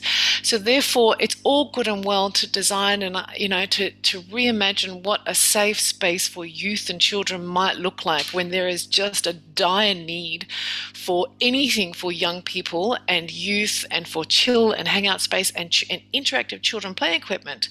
But it's never going to be implemented because you might get a concrete bench, but you're not going to get an interactive concrete bench that plays music. So it's kind of interesting that just to compare notes on the sort of different outcomes and the frustrations that we have in Johannesburg with these ideas, really important, critical, but not necessarily, and they're fun. But the really good thing is that it allows government departments to take note. So when an organization like UN Habitat brings their Minecraft setup and 10 people have designed a space, all of a sudden the government departments will say, hey, well, UN Habitat and the Minecraft program accepted that these 5 things are critical for this space, so we are going to design it. So it also brings a legitimacy to a design, which I thought was interesting. So sorry, not a question, Anna, just comparing notes.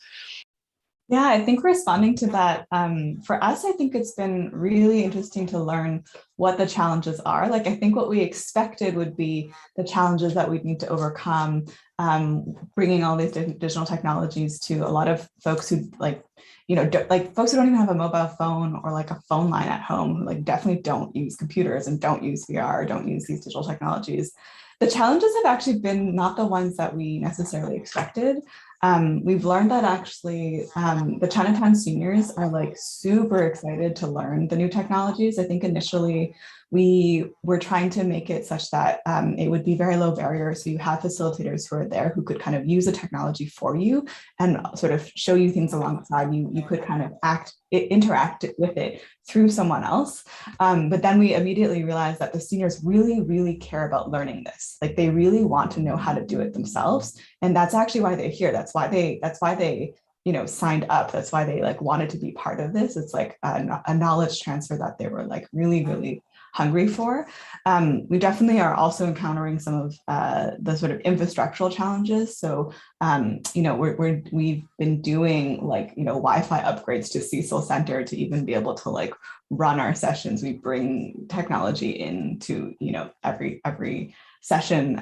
We sort of like bring these things with us. And there's definitely like a kind of longer term conversation on kind of like what the infrastructure could be here. It's amazing to be working with the community center as well. So the infrastructure, like there is also an organization behind, if we can make some infrastructural investments as well, there's kind of a space where it can kind of, stay and carry forward. But I think what's been, very exciting about the whole process is just kind of actually learning what the challenges are and what how we were so wrong in what we thought initially, kind of anticipating and going into this process. Great, thank you so much. Does anybody else have a question for any of the panelists, or any comment about the other presentations to our presenters? Comments on Alex's or Jen's or Linda's presentation? Any debate between you three? I have a question for Linda.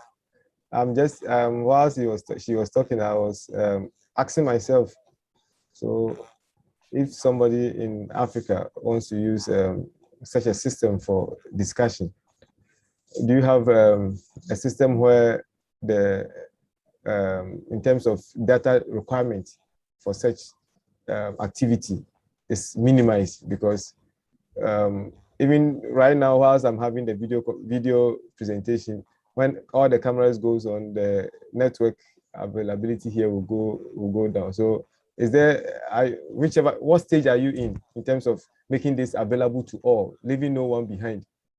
Yeah, no, that is definitely a goal that we're working towards. We're definitely not there yet. So one of the things that we spent a lot of time doing for the web platform was actually just optimizing how we're building all of the 3D models so that they are as small as possible. And there was like probably like a 2-year learning timeline from previous kind of research projects to get us to the point where they're as small as they are now. One of the things that we're kind of really pushing on, which is going to happen after this pilot project, is basically making a version of this like playable game that could essentially be playable offline, so that you could actually bring it onto, like you could, when you're connected somewhere to internet access, you could like bring it onto the computer, and then you could basically like, it would be a more limited in terms of like, you wouldn't be able to have 30 computers all playing at the same time, but you could have 5 in the same space connected to each other, working together. So that's sort of like a longer term challenge that we're working through, because that's actually, it actually is even still an issue here.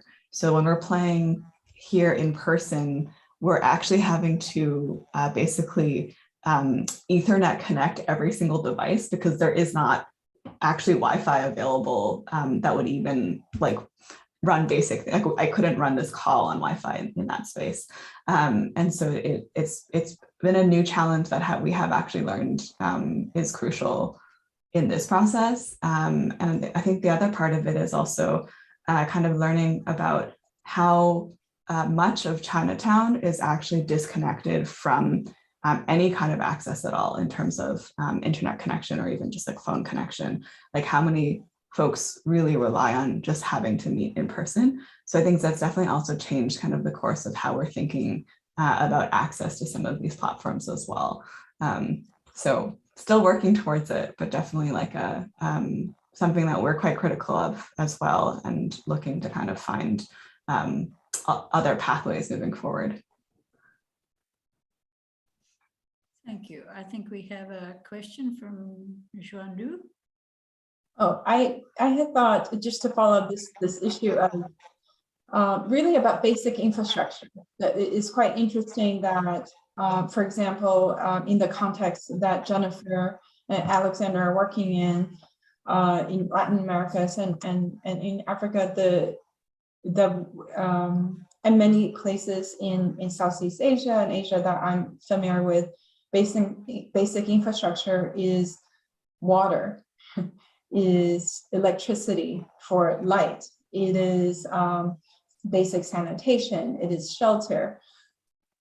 But however, we are also realizing more and more that in order to further build the community capacity and to contribute to upward mobility through self-learning, through participation, that another infrastructure that is very, very important is knowledge. And you know, a lot of the things I think we're talking about, you know, the activities, Jennifer, you were mentioning, and Alexander, you had shared in your community, the building process, and Linda, that this issue of access to knowledge via in-person or digital means seems to be, you know, another tool for us. So I'd like to hear a bit more perhaps from Alex and from Jennifer in working with the specific local communities that you are working with. What are the most basic infrastructural necessities that are most at risk today? Oh, pick me. Sorry, Alex, do you want to go first, Alex? I also just got a private message from Jabulani Nkachwa. He can't raise his hand, so he'd like to ask a question after this, but please pick me. So infrastructure, what's failing? We once had a group of people from developed country come to a city workshop where our team were invited to ask us to dream, imagine what Dipslet would look like, and let's dream big, and then we'll figure out how to get there. But I think the point what we kept trying to make to them was, it doesn't matter how big we dream, we can't get the rubbish picked up. We can't stop the dumping in the wetland that is now 5 to 6 stories high and is choking the wetland. We can't stop the drug users living in the wetland and attacking the young girls that are walking through. We have basic infrastructure. And I guess it's the spatial segregation of the post-apartheid South Africa, where the wealthy and the poor, but it seems, it's like every country, but in the poor areas, there's no data signal, there's no safety, there's no policing, or the policing is corrupt. It's like, it's every other country that struggles with these sort of issues. All of the infrastructure is failing in the poor areas, and the private sector are the ones that have the infrastructure.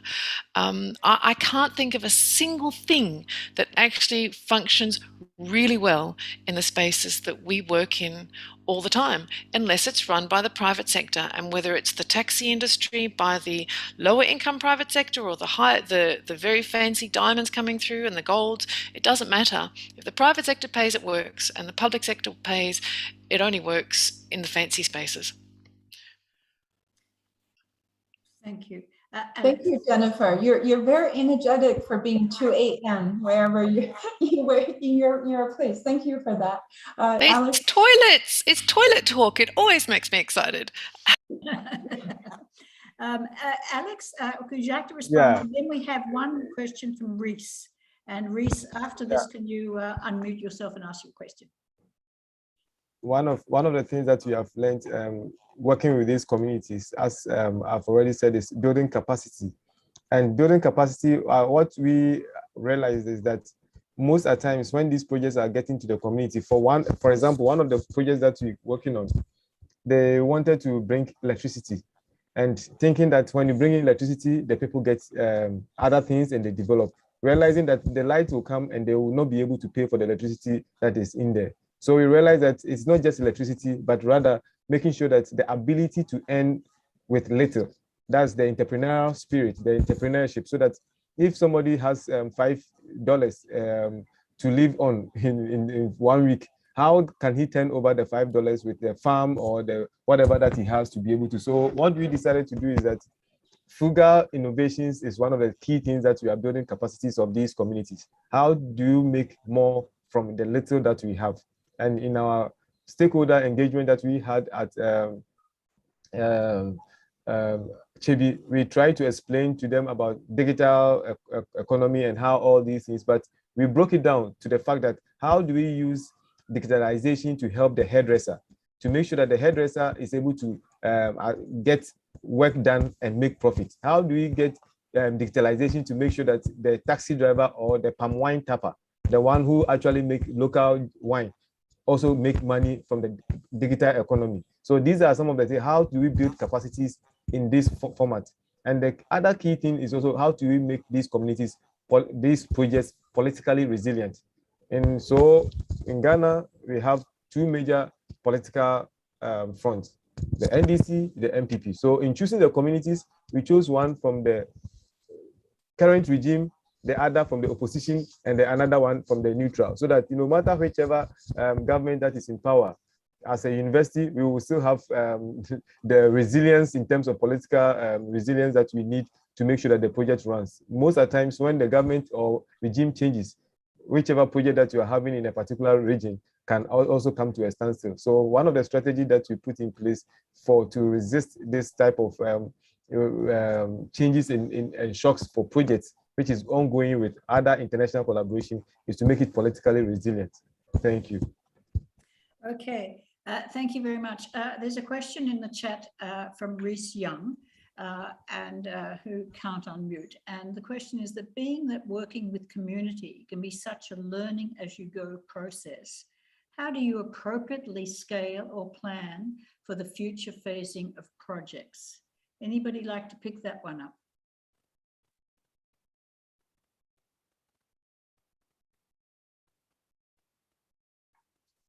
Yeah, I can give it a shot. At least I can give an example of our experience. The question of the learning as you go, yes, it's very, very, it is real. But to appropriately plan for the future facing, you will need to do it with the community themselves and do it with the people. Especially in Ghana, we normally focus on the traditional rulers, because the traditional leaders who are not elected into power, they are not people who are thinking in 4 years, because it's almost like the monarchy. So if the traditional rulers are there, the people have a local allegiance to them. So we normally take them through and then give them the specific training for them to be able to think with us. So it takes almost like the various phases that we academically maybe have done out of research, we bring it back to them, explain it to them in the local language, let them understand what the implication, and then out of that, we're able to pick what they intend to do. For Chebi, we realized that what our plans were in terms of what we wanted to do they also had a different plan altogether in terms of how they wanted the community to be. And we have picked that one up and brought it back into the university to let it be part of our studio programs, where students are now researching and coming up with different ideas, where we will go back there again and make a presentation to find out how they see it and where they think it should be. In terms of facing, normally they are the best people to tell you how to face it out, because when it comes to resilience, the main people to make the project resilient is the community members themselves. Thank you. Thank you so much, Alexander, for your thoughtful answer. We do have another question for you in the chat room, but because we're now out of time, could I refer you to that question? I think you can see it also. And if you could answer it online, that would be wonderful. So I would like to thank all of the presenters in this session, to Jennifer, to Alex, and to Linda. I think you have given us a very lot to think about, and I think you've contributed enormously to our understanding of how do you create resilience on the ground. And so I thank you all for the work you do and for the time that you have spent in preparing for this and for sharing with us all around the world. So thank you. And so I'm now closing off panel 2 discussion, and we will move shortly to panel 3, which Joanne Du will moderate. Thank you so much. Yes, I would just like to add before Jennifer go to bed and Alex log off. I just want to extend both of you for joining us from so far away. This is what technology also allows us to do.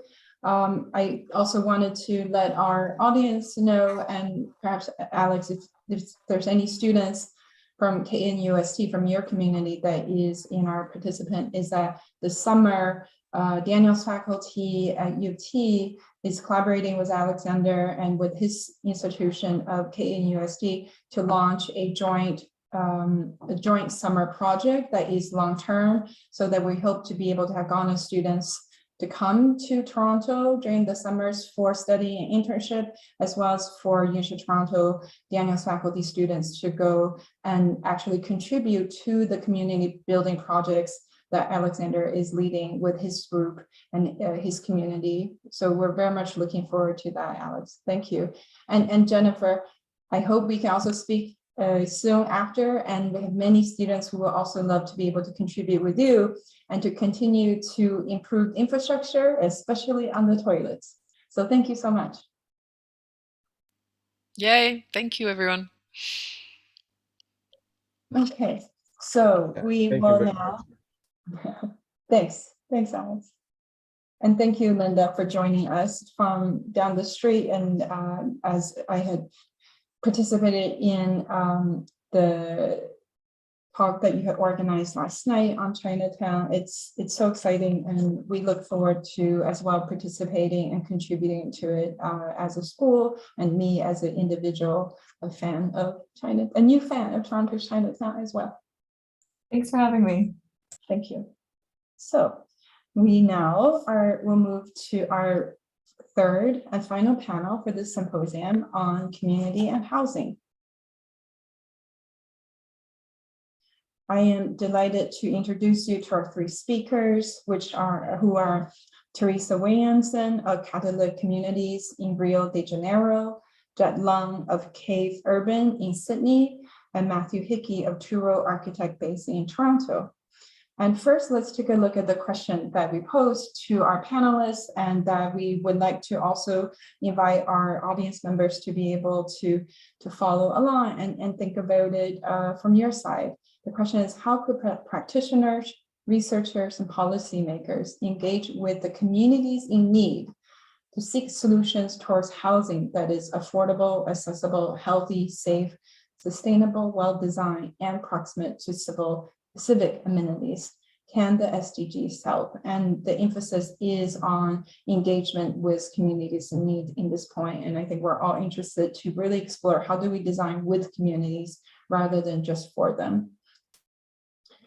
So with that, so again, our ground rules are that each speaker has 8 minutes to address our panel, the 3 questions through their work of practice. And after that, we will engage in a Q&A and discussion. So first, I would like to invite the first speaker of this panel, Teresa Williamson. Okay, I see she's there. Teresa is a city planner and founding executive director of Catalytic Communities, an NGO working to support Rio de Janeiro's favelas through asset-based community development.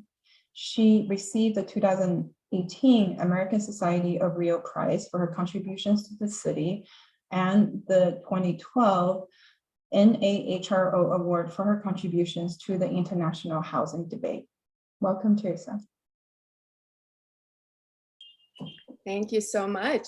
It's an honor to be here. Always wonderful to participate in events with Anna and hopefully share our work and how we see favelas and community organizing and planning on with these communities with a broader audience. So I'm going to try to be quick because we have 8 minutes, but because I'm speaking from a very different context in Brazil, I often like to show a lot of images and give a little bit of background, which I think is essential to understanding our particular circumstance. I'm going to be talking very much from the perspective of informal settlements and planners who work with informal settlements. And it's important to recognize that in the context of Brazil, we're talking about very established communities. These are not slums anymore. They're not squatters anymore. Most of them are generations old. The oldest favelas actually turning 125 years old this year. Same original blueprint. So you can go to the next slide. So in the global context, right, 1 in 3 people today lives in an informal settlement. 85% of housing worldwide by some estimates is built illegally. And this is only going to expand in the next 50 years. So the UN predicts about 1/3 of humanity will live in informal settlements by 2050. And so there's sort of a call to action in the work that we do, which is if we continue to see these communities as an inherent problem and as an aberration when they're actually the way cities form, and they always have in some ways, pre-industrial, then we're going to be shooting ourselves in the foot. So urban planners need to really think about them in a different light. So next slide, please. And drop the double standards. So if you visit a lot of UNESCO World Heritage cities, most of them started informally. Most of them are recognized for the blueprints that were established through informal settling. Go on to the next, please. So our organization, Catalytic Communities, we basically are a nonprofit set up to support community organizers in favelas. We started in the year 2000, so we've been around for 22 years. And what we do is we identify people on the ground who are already doing work to try to support their neighbors, and we figure out how we can support them. And so this model has produced a number of projects over 2 decades, and also an understanding of informal settlements and how they organize and how to support their work and their development. And so this slide is just to show that sort of our conclusion of what the favelas in Rio, anyway, all have in common. There's nothing here that's inherently negative or positive. They're neighborhoods that develop as a solution for the lack of affordable housing. There's no outside regulation, which can be negative, of course, because it can breed all sorts of complexities and problems, but it can also breed a lot of creative solutions and resiliency. They're built by residents for residents, so that means that they're actually often meeting needs in ways that development by outsiders for low-income communities don't. So every brick, every tile that's laid has a sort of embedded history in it as well. And it's valued by communities as they grow. And they constantly evolve based on culture and access to the city and so on. So you can go on, please. In Rio, we have 1,000 of these communities. They're located all across the urban fabric.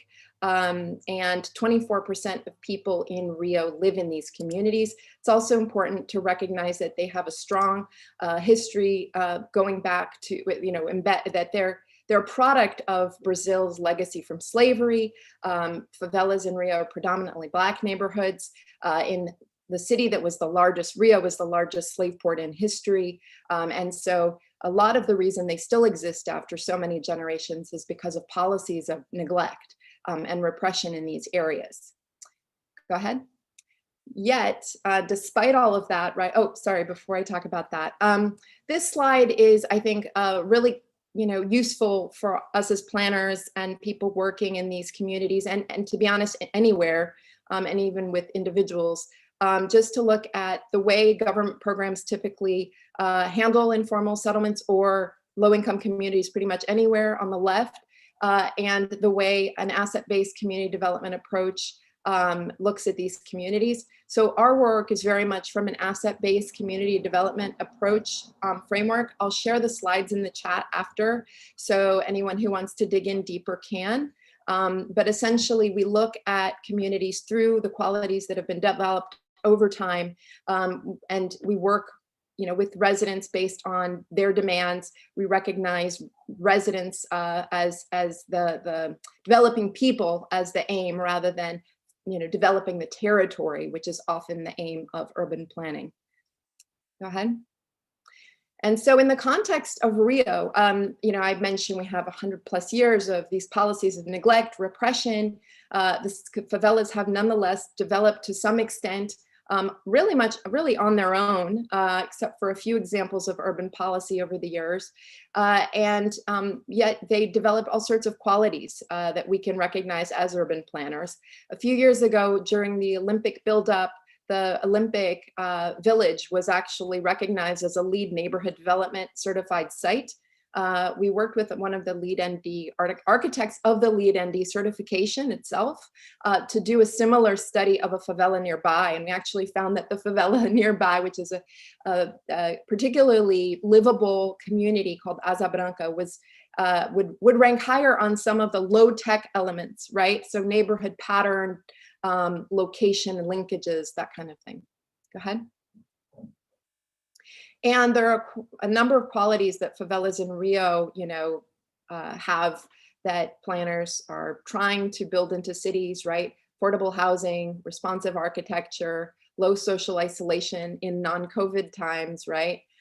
Which breeds social engagement and mutual support and so on. Go ahead. Like I said, a lot of these slides will be available after, okay? Somebody in the last session talked about COVID and how critical it's been to showing that we all really depend on each other, and whoever, when some aren't resilient, none of us are truly resilient. In Brazil, the case was very much made by favelas themselves, who the government essentially turned a blind eye to.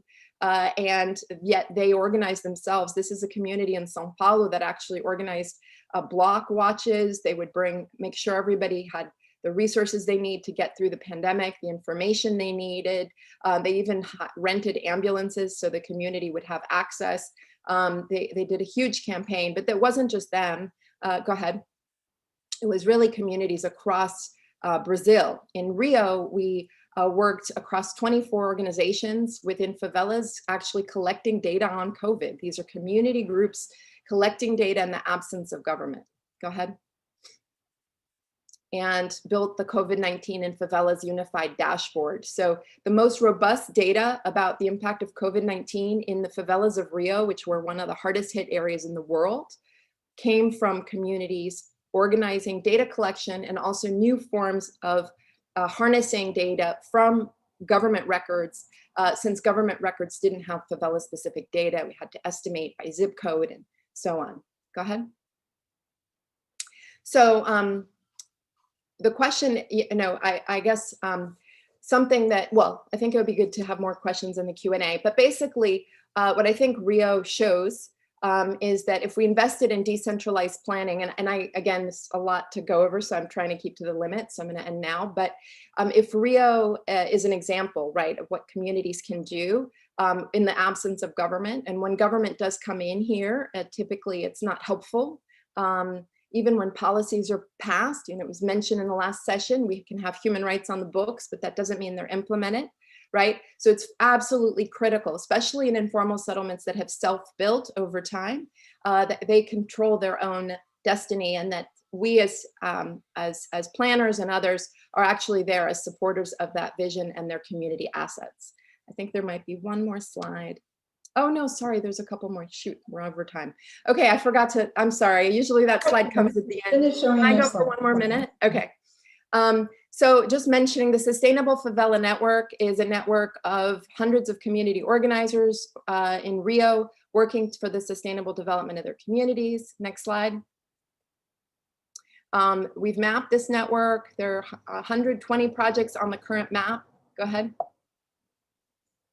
And the network works basically to support a number of themes from, you can see them there, climate justice, all the way down to sustainable housing, solidarity, economy, food sovereignty. And it's a network, so they do exchanges, we're doing infrastructure, solar energy, green roofs, different collective action campaigns, and it's all led by these community organizers. Go ahead. And then the Favela Community Land Trust Project is a way of thinking about land rights, where we would actually be able to embed this community control permanently into a community fabric through formalization of informal settlements, but where they own the land collectively. Go ahead to the next slide.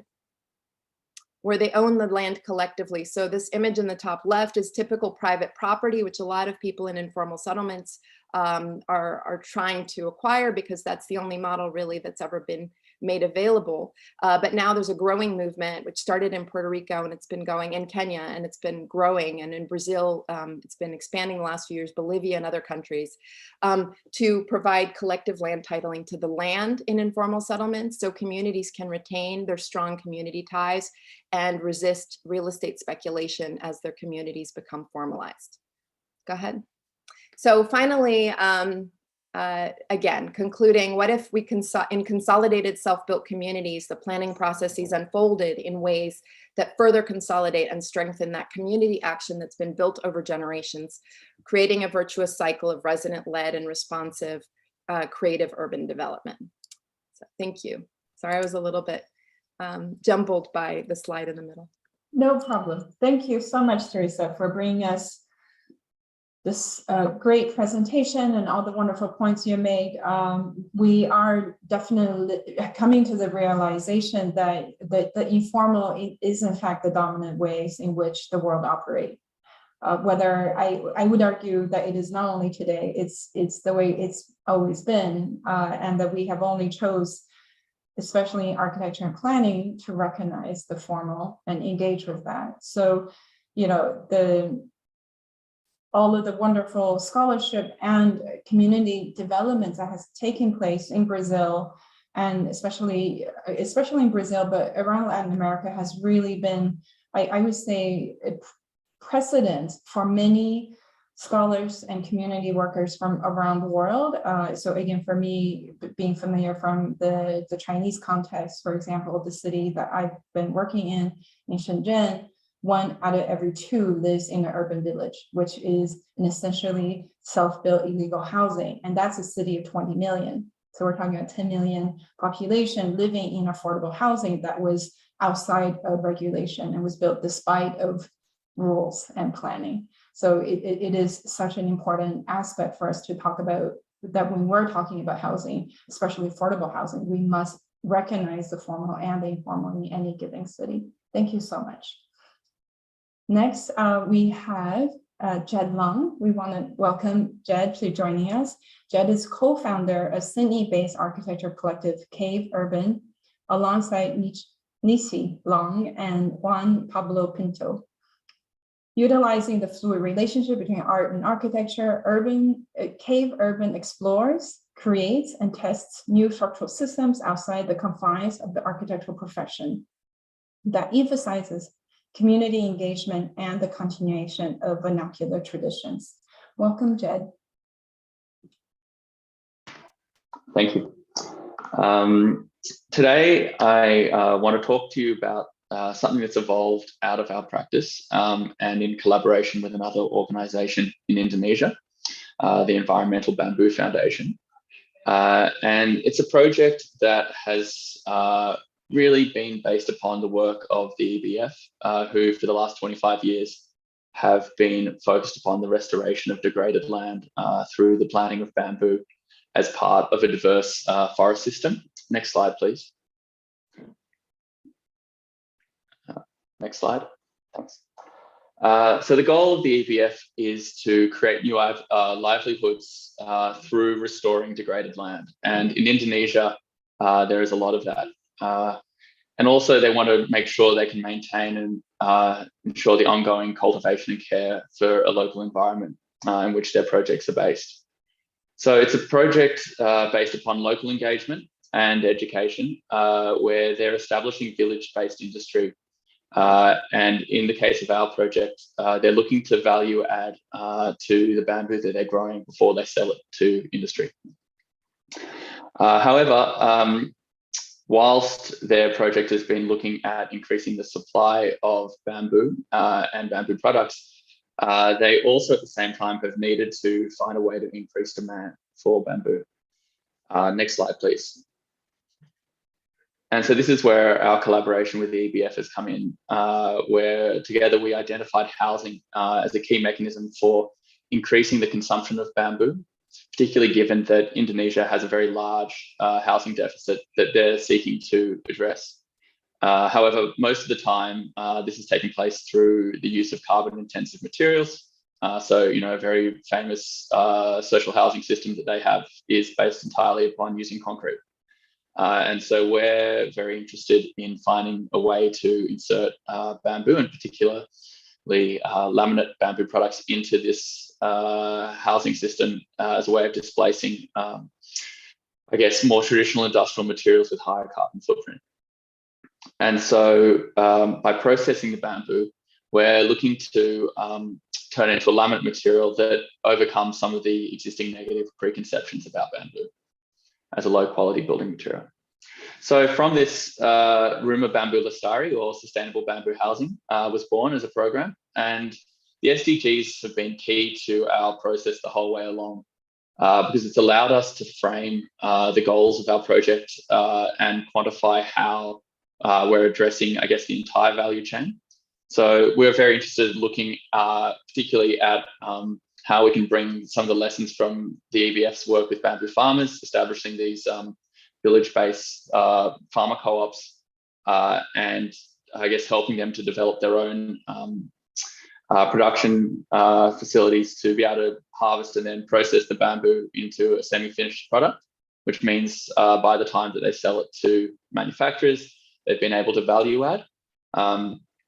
And then through partnering up with a few different industry partners, we've been working on the development of laminate bamboo and prototyping out new ways of building with this as a material. And that's led to, I guess, a number of different prefabricated structures that we're able to prefabricate and then ship on the back of a truck. So everything has to be broken down into modules that can fit onto a truck and move around the various kind of rural communities, and then put together by the community in the different locations we're working in. Next slide, please. And so the reason that we decided to work with engineered bamboo was that there's a very long tradition of utilizing timber as a building material in Indonesia, but I guess with the widespread deforestation that's taken place across the archipelago, it's no longer necessarily sustainable material. And so we've looked to bring in a laminate bamboo product as a replacement to that. And one of the interesting things about working with bamboo is that it has a very high annual yield. So bamboo can grow very fast. A single bamboo pole would be ready for harvest after about 3 years. But also bamboo, unlike a tree, continues to live once it's been harvested. So it means that farmers growing the bamboo can actually harvest it every single year, which increases their resilience. Because, you know, if you imagine that you're waiting 20 years before you can cut down a tree, it's a very long period of time where something can go wrong. Whereas if they're able to have a yearly return, it helps to build resilience. And at the same time, bamboo is able to sequester carbon dioxide. So, you know, a cubic meter of bamboo will hold about 1.65 tons of CO2. And so by processing and cutting down the bamboo, we're actually extending the lifespan of the bamboo and locking it up in housing. Next slide, please. And so key to our process has been a series of prototypes. So this program actually originally grew out of some post-disaster shelters that we were building in Palu, where we were looking to work with bamboo splits because it meant we could ship the bamboo more efficiently. And so we were shipping in the bamboo splits and then turning them into housing. But based on feedback from a number of different government organizations, we were kind of directed towards trying to build something a little bit more permanent. And so we started to develop these housing modules. And so on this screen here, you can see one of our first prototype frames that we were structurally testing, where we were mostly interested in creating a kind of a primary structure out of bamboo that we could then infill with local materials based upon wherever we were building these houses. Next slide, please. So the assembly process was key to the prototyping and the development of this project. The idea was that each of these members could be prefabricated and then shipped on these trucks. So by flat packing the structures we were building, it was allowing us to more efficiently move around material. And also by limiting the size of each of the members, it meant that we could fit them on smaller trucks, which allowed us to get into kind of more remote rural locations. And then on site, it allowed for rapid construction. So one of the pieces of feedback that we had was that we needed to be able to put these buildings together really quickly. So it comes as a kit of parts that can be assembled using community labor.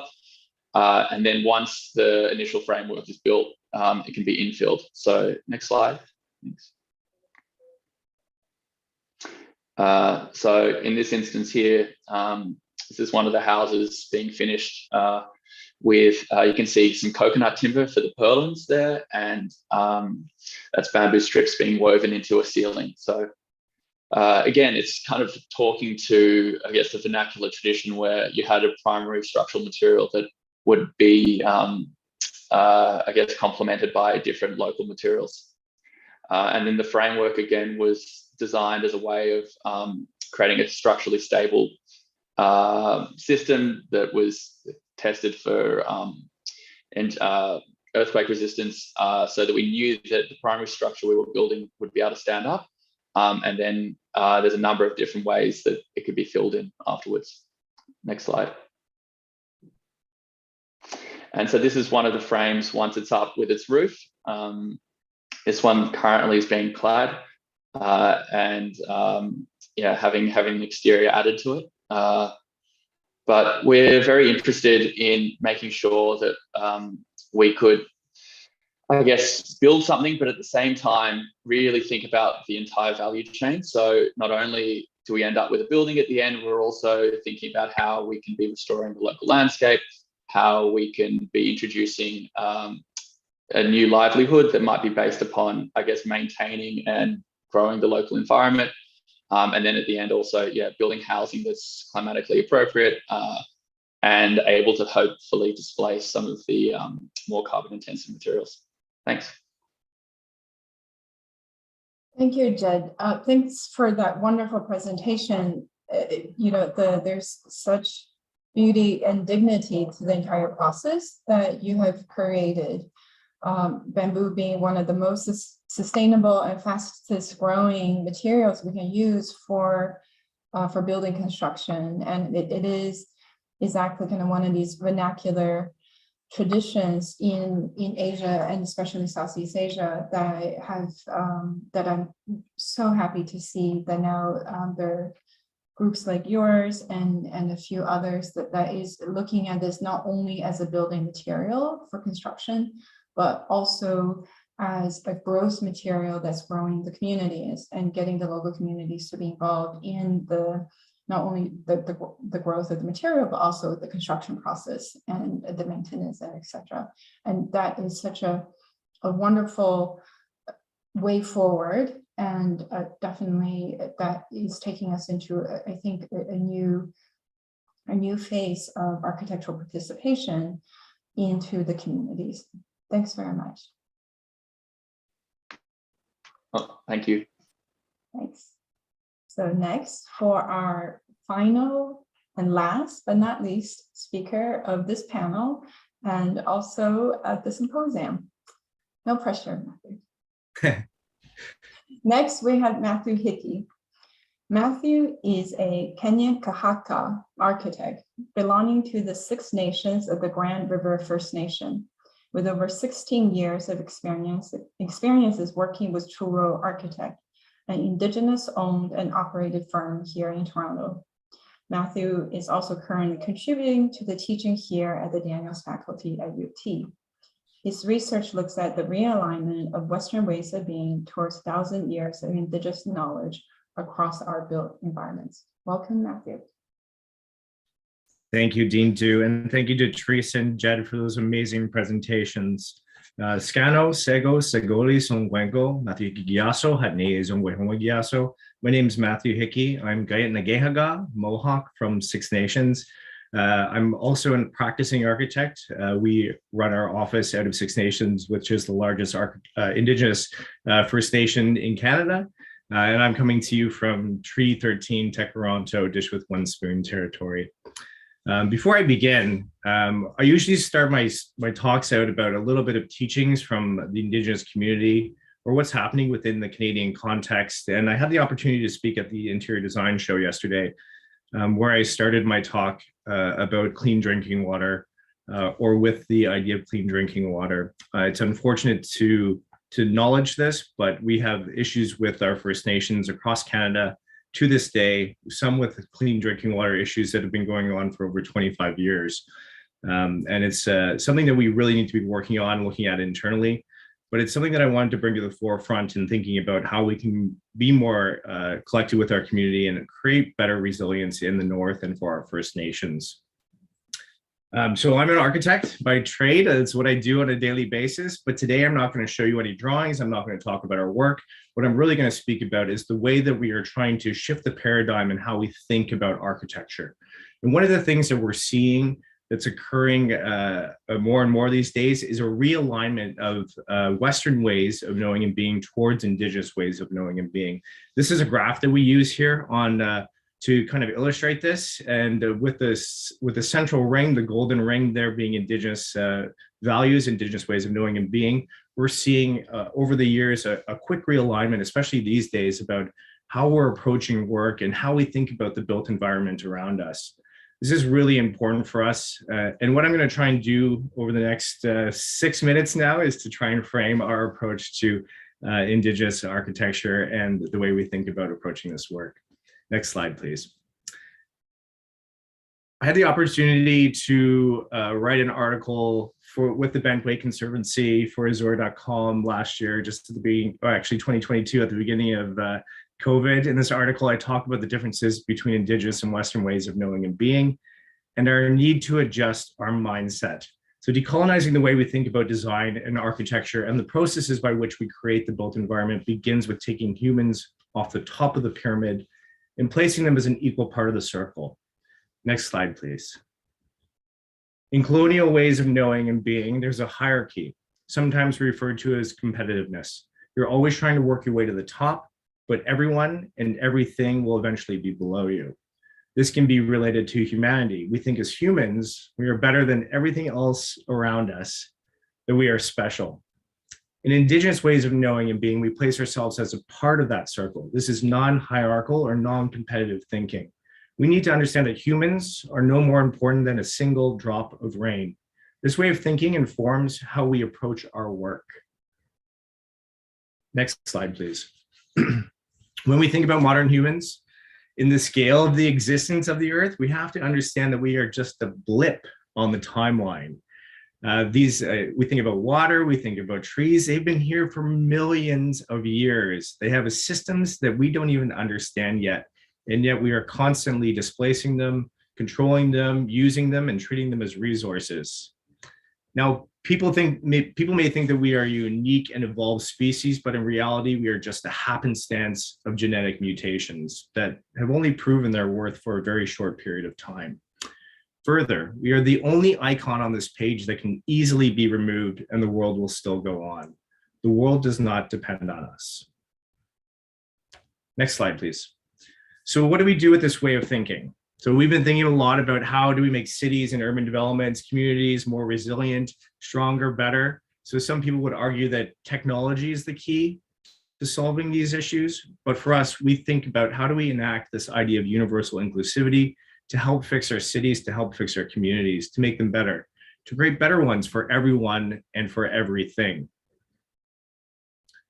So for us, we had came up with these 6 F words. And this is, we posed the question, what would happen if all the power goes out, if there's no more electricity? What then makes a community resilient? What makes a city great then?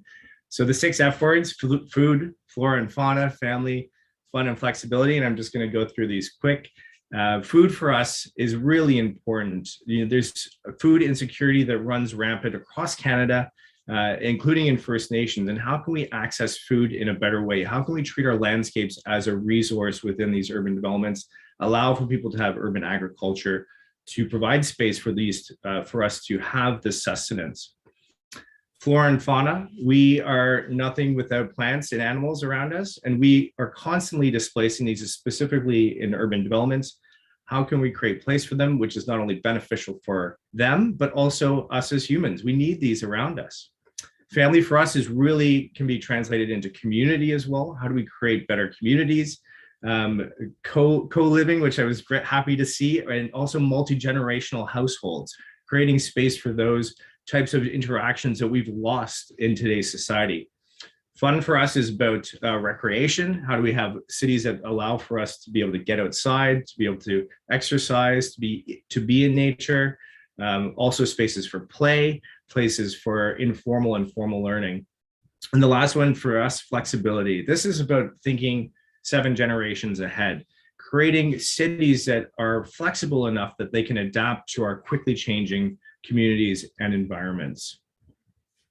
Next slide, please. One of the other ways that we've been trying to really push this idea of how we think about the world and our relationship around it is kind of changing the way that we talk about heritage. When we speak about heritage, it's often referred to as the built form, and specifically here in the city of Toronto, what does that mean? Does that mean when the settlers came? That's often what we value, the buildings that are built by people that are not of this land. For us, we would like to speak about this as historic fabric. This allows us to think beyond the built form, going back to natural processes, the buried rivers that we have here, the changing shoreline, the glaciation retreat, to a time that is beyond human occupation, before Indigenous people even, by starting to open up the conversation about values of historic fabric, we can then start to place ourselves within this timeline and start to see what's important to us as a society. This also allows us to think ahead, often placing us in the here and now. Next slide, please. Actually, next slide, please. Those are a little bit out of order, but it's okay. So two-row architect, what does that mean? You may be thinking about what this is. This is the two-row wampum or the Kuswenta. This is a treaty or wampum belt that records an agreement between the Dutch and the Haudenosaunee. The 2 rows of beads represent a canoe and a Dutch ship traveling down the St. Lawrence River on parallel paths, each one moving forward together and not interfering in each other's affairs.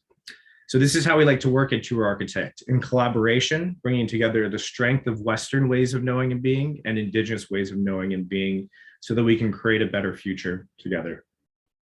Thank you. Thank you, Matthew, for sharing with us your presentation and reminding all of us that if we're speaking about sustainability, we need to be thinking about the entire ecosystem and not only the human occupation. And indeed, that if we don't urgently address some of these challenges, we will be moving into a post-Anthropocene world. I'm certain of that. So, you know, this is what is really wonderful about some of these cultures and practices that have existed not only for centuries, but over millennia in the various locations all around the world. And what's interesting is that there is something really wonderful about the three presentations we just saw that took us around the world, from Brazil to Indonesia and here in Toronto, and reminding us that when we're speaking about culture, when we're talking about speaking about history, when we're speaking about communities, we have the intelligence that dates back to centuries. As Teresa has presented in her talk, many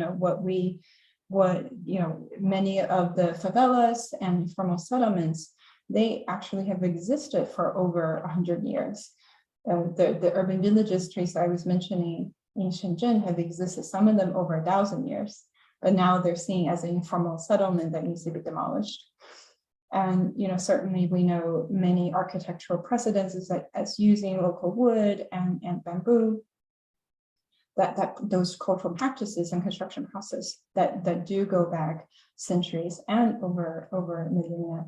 What we are doing with contemporary design and technologies, we must tap into these heritages that have, I think, probably for too long been overlooked, and especially when we're speaking about sustainable design, especially sustainable design housing, there's been so much emphasis on the technologies and the latest technologies and the appliques that very often what gets overlooked is a lot of the embedded intelligence in the communities themselves, the embedded intelligence in the materials that one can use, and was Matthew's case, embedded intelligence of the memory of the land that continues to live through to today. So thank you so much for that, for those presentations. We had a couple questions in the Q&A that I see Judd was really great in answering them already, but it's okay. But I thought one of that was interesting, the one about resin, which I thought it really is a critical question that I think I'm curious how you answered it. But there's a question I think for Teresa. I judge from the time that this question was typed in, it is for Teresa. So this is from Frederic. Hi, so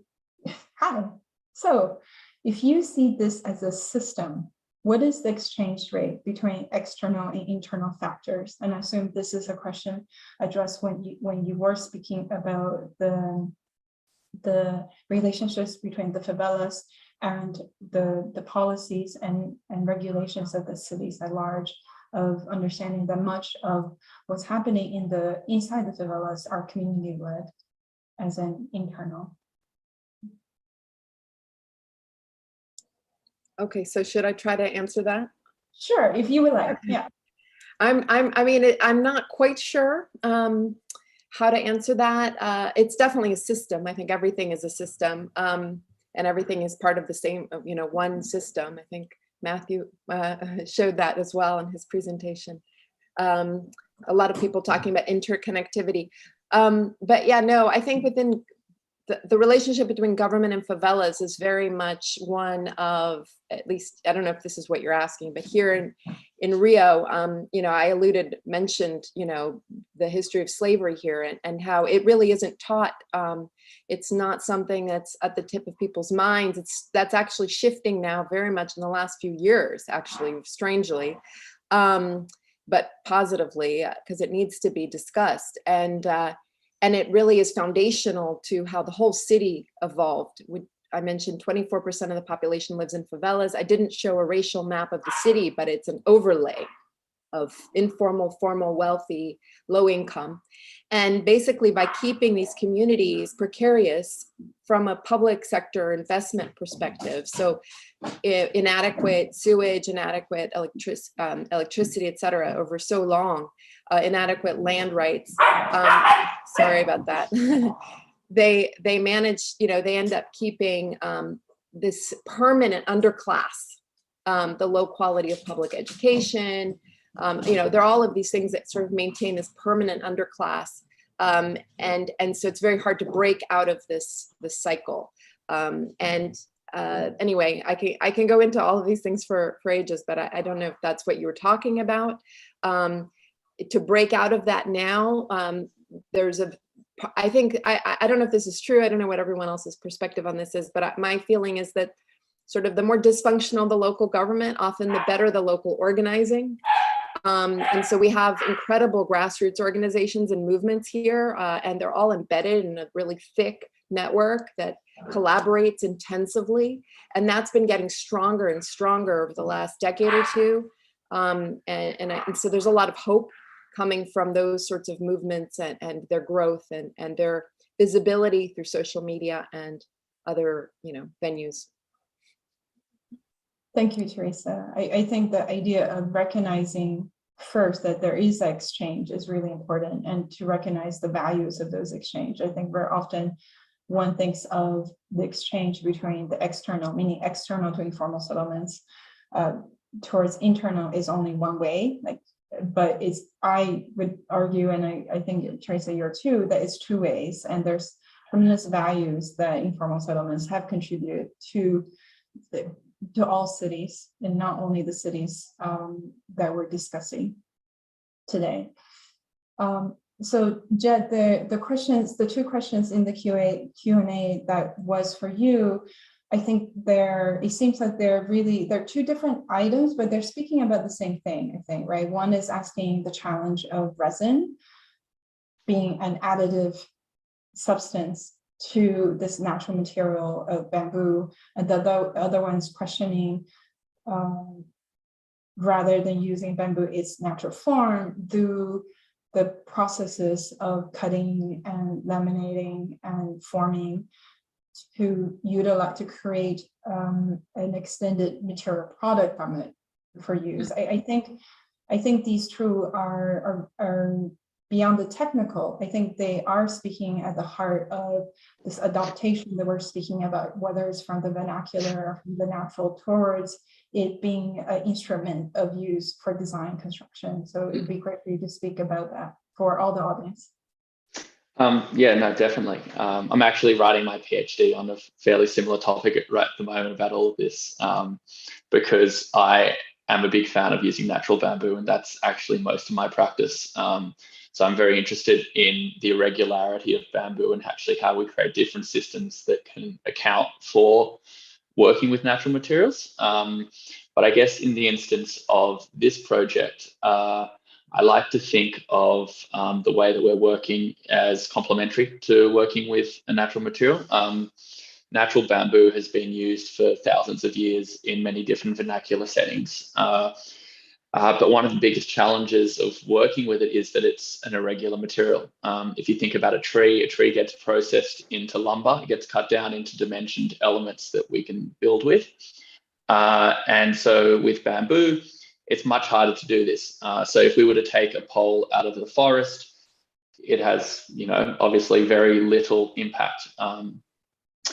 And so by processing it anyway, it's always going to have some larger impact than if we used it in its natural state. But there are advantages that you get from processing it, in the sense that we get to standardize the material, which means that we can structurally test it.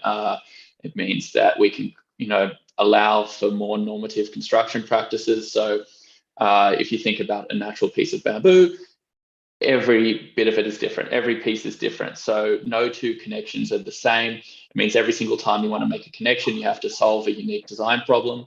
Whereas by turning it into a rectilinear form, suddenly we can deal with things like prefabrication. We can bolt it together. We can work with hand tools people might be familiar with, in a way similar to timber. So I think whilst processing it, yes, it makes it less natural.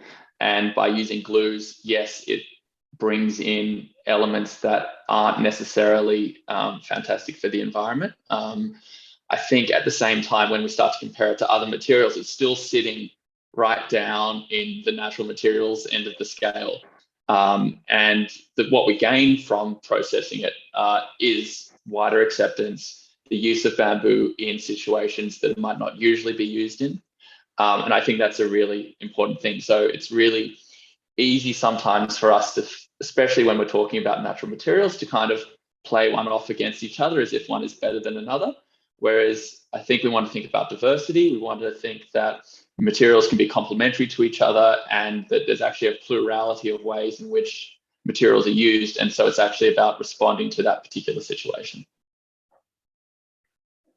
Thank you, Jed. I would ask thank you for raising these questions to our audience in the Q&A. I would also welcome you to take a look at Cave Urban's work, because there's also, from what I can see, beautiful works that do use irregular and natural form bamboo as well, to get to your point about the needs to consider all possibilities.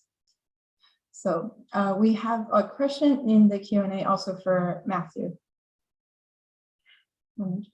So could Matthew please comment upon the speculation that Tomochichi of the Yamakros made a contribution to urban design in Europe in his collaboration with Oglethorpe in the design of the squares of Savannah? I have no idea what that is, so I don't think I can comment on that. If there's an expansion to that, maybe I can reply. So this question is from Michael Brisson. I assume, you know, the planning of the urban squares of Savannah as an earliest settlement in the US, in the United States, has always been referenced, at least in American urban history, as something that really was a precedent of this kind of the gridded city, the gridded settlement, right? And Savannah, as it has evolved from those earliest settlement years into today, has evolved quite organically with these squares, especially the gardens and public spaces that's in there. So that's the context of that. But I'm not sure what I am also unaware of the literature that is around the speculations, but it would be interesting for us to be able to look further into that. But I think, Matthew, you know, certainly you could perhaps speak about for the city of Toronto, for example, that how past practices by the First Nations in the settlement patterns have influenced the urban form of Toronto today. Yeah, I mean, it really hasn't, which is kind of interesting in the sense where there were First Nations here for thousands of years, including 3 distinct groups. The Mississaugas of the Credit were the last ones here. That's who our treaties are with. But also the Haudenosaunee and the Wendat people have been here since the glaciers retreated about 10,000 years ago.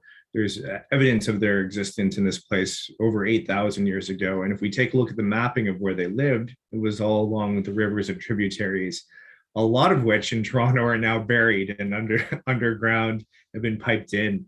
I mean, there's an interesting thing about, I don't think there's anything wrong with the grid structure. I often use the reference to Cerda's plan in Barcelona, and thinking about how we can live better as community. And for me, this is really not necessarily about the structure of the street layout as a grid or non-grid or organic. It's really about how we kind of stack those systems together. And thinking about, in the sense of Barcelona, it's really about creating a community where everything is within walking distance, and kind of that granular ground plane that allows you to go shopping, to go to the pharmacy, to go get your frozen food, and then also live in that space. The parks and spaces in between become much more dynamic. You have different age groups interacting with each other, old people walking to the market, young people playing. So I think that for me, that's the really important part, is this cross kind of mix of use and mixed occupancy of these buildings, how we do that. We're doing some work down on the waterfront here in Toronto. And there's a lot of buildings that have gone up recently where you have roads that are 1 street away from the waterfront that are basically back doors. You have loading docks, you have exhaust vents, and there's no real streetscape that's there. And what we're really trying to do is create place so all of these buildings, like in a Cerda plan, all the faces that face the street actually have some activation on them. and are not just, I mean, we do need our loading docks here and there, but it shouldn't be a full street of that type of approach. So hopefully I talked a little bit about what you're looking for, but that would be my comment. Right. Thank you, Matthew. So do any of the panelists have questions for each other or comments? I mean, maybe I'll just comment. It's amazing to see Teresa and Jed's work, and just kind of the alignment of thinking about what's happening here in Canada is happening in other places as well. So really fantastic to speak with both of you today. Thank you. It was fascinating, and I've just been thinking about how nice it would be to do this face-to-face where we could explore things in more detail, because you know, each of the things we're talking about is a whole universe, and it's hard to do justice in such a short span. So maybe down the road there'll be an opportunity post-COVID. Definitely hope so. And yeah, I guess I might just add that I think what came out of all of these presentations is, I guess, a desire to draw upon some level of local tradition, and how you bring that into practice, I think, is always a very challenging thing, particularly not relying on something that is token. And so I think, yeah, the idea of, I guess, traditional cultures and how we can learn from the way that they've lived on the land and the way that maybe, you know, vernacular architecture teaches us about living, you know, is a really challenging aspect of architecture. But I think it's, you know, reaps really great rewards when you can find a way to engage with, you know, a cultural history, because it embeds so much more meaning into a project from the very beginning. Thank you. Thanks, Jed. I'd like to give a big round of thanks to our final group of panelists for this incredible discussion. Thank you to Teresa, to Jed, and to Matthew. And Teresa, we will take upon your recommendation for continued discussion and dialogue. You know, Anna and I are very pleased for all of you to have been able to join us online. We are going to have a beer with all of the local participants later today, and we'll raise a glass to you as well. And look forward to the next time that we'll find an opportune time to really bring our community together, right? And it is, when we are speaking about communities, I very often think that as practitioners and architects and activists and policy shapers and academics, I do feel that it is also very important for us as a community to connect with each other, to be able to see the struggles that we face. While they're very unique within our local context, we can also draw inspiration, aspiration from the community of practitioners from all around the world, who are really trying to invent a different way to go forward, or perhaps additional ways to go forward, right? These are not necessarily, we're not making value judgments on either or, as Jet was speaking about, but this importance for greater diversity of practice, greater diversity of design methods, greater diversity of knowledge, and greater diversity of recognitions for important contributions. And it's very often when we're talking about the vernacular, when we're talking about the traditional, when we're talking about the informal, those are viewed as something that is quaint, that is old-fashioned, and that is marginal. But in fact, I would say that if we really look deeper into all of their practices and all of our systems, whether it's from the built environment to the natural environment to economic processes, actually it is the dominant. And as designers and practitioners and academics, I think, you know, it is our role to really reveal the importance and really the scale that we're speaking about, that it is not just minor. It is not only the top 1% or the lower 1%, however you see this, but that there is a need to really recognize the power and the existing power and the existing contributions they already have made to our world and to our cities.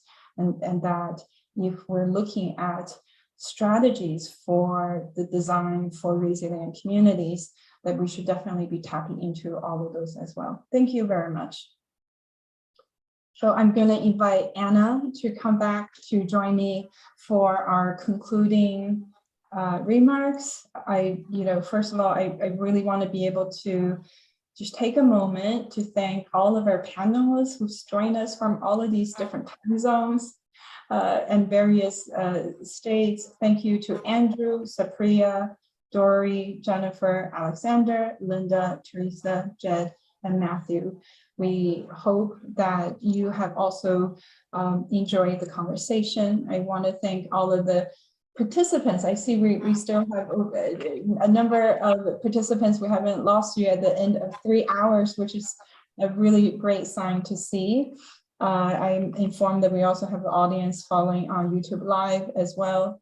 So this is just, for me, a very inspiring group of contributors, and we very much hope to be able to continue this dialogue. I'm going to ask Anna to introduce to us some of the next steps, picking up that point that Teresa made, that we should find ways to continue. Anna. Well, thank you. And thank you all for this wonderful session. It's been stunning and so encouraging to hear all the wonderful work that is being done. Joanne and I have been involved in the planning for the UIA Congress, Sustainable Futures Leave No One Behind. And I think we have both been very encouraged by the fact that the conference is really around the idea of trying to get the design professions on board with the SDGs. I think this would be a marvelous thing to do. I would have no illusions that, if all the design professionals did this, that they could cure the ills of the world.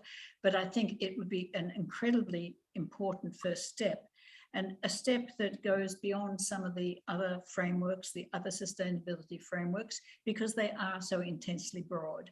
And to be able to sort of think about the social, the economic, the political, and all the other issues, the cultural issues, I think that's such an important thing to try and serve all of us to get our heads around. So we are working now to help them provide content for one of 6 panels, and the panel that we are co-chairing is number 3 on the screen, Design for Resilient Communities. So can we have the next slide? And I think I've just talked a little bit about the vision, so we'll go to the next one.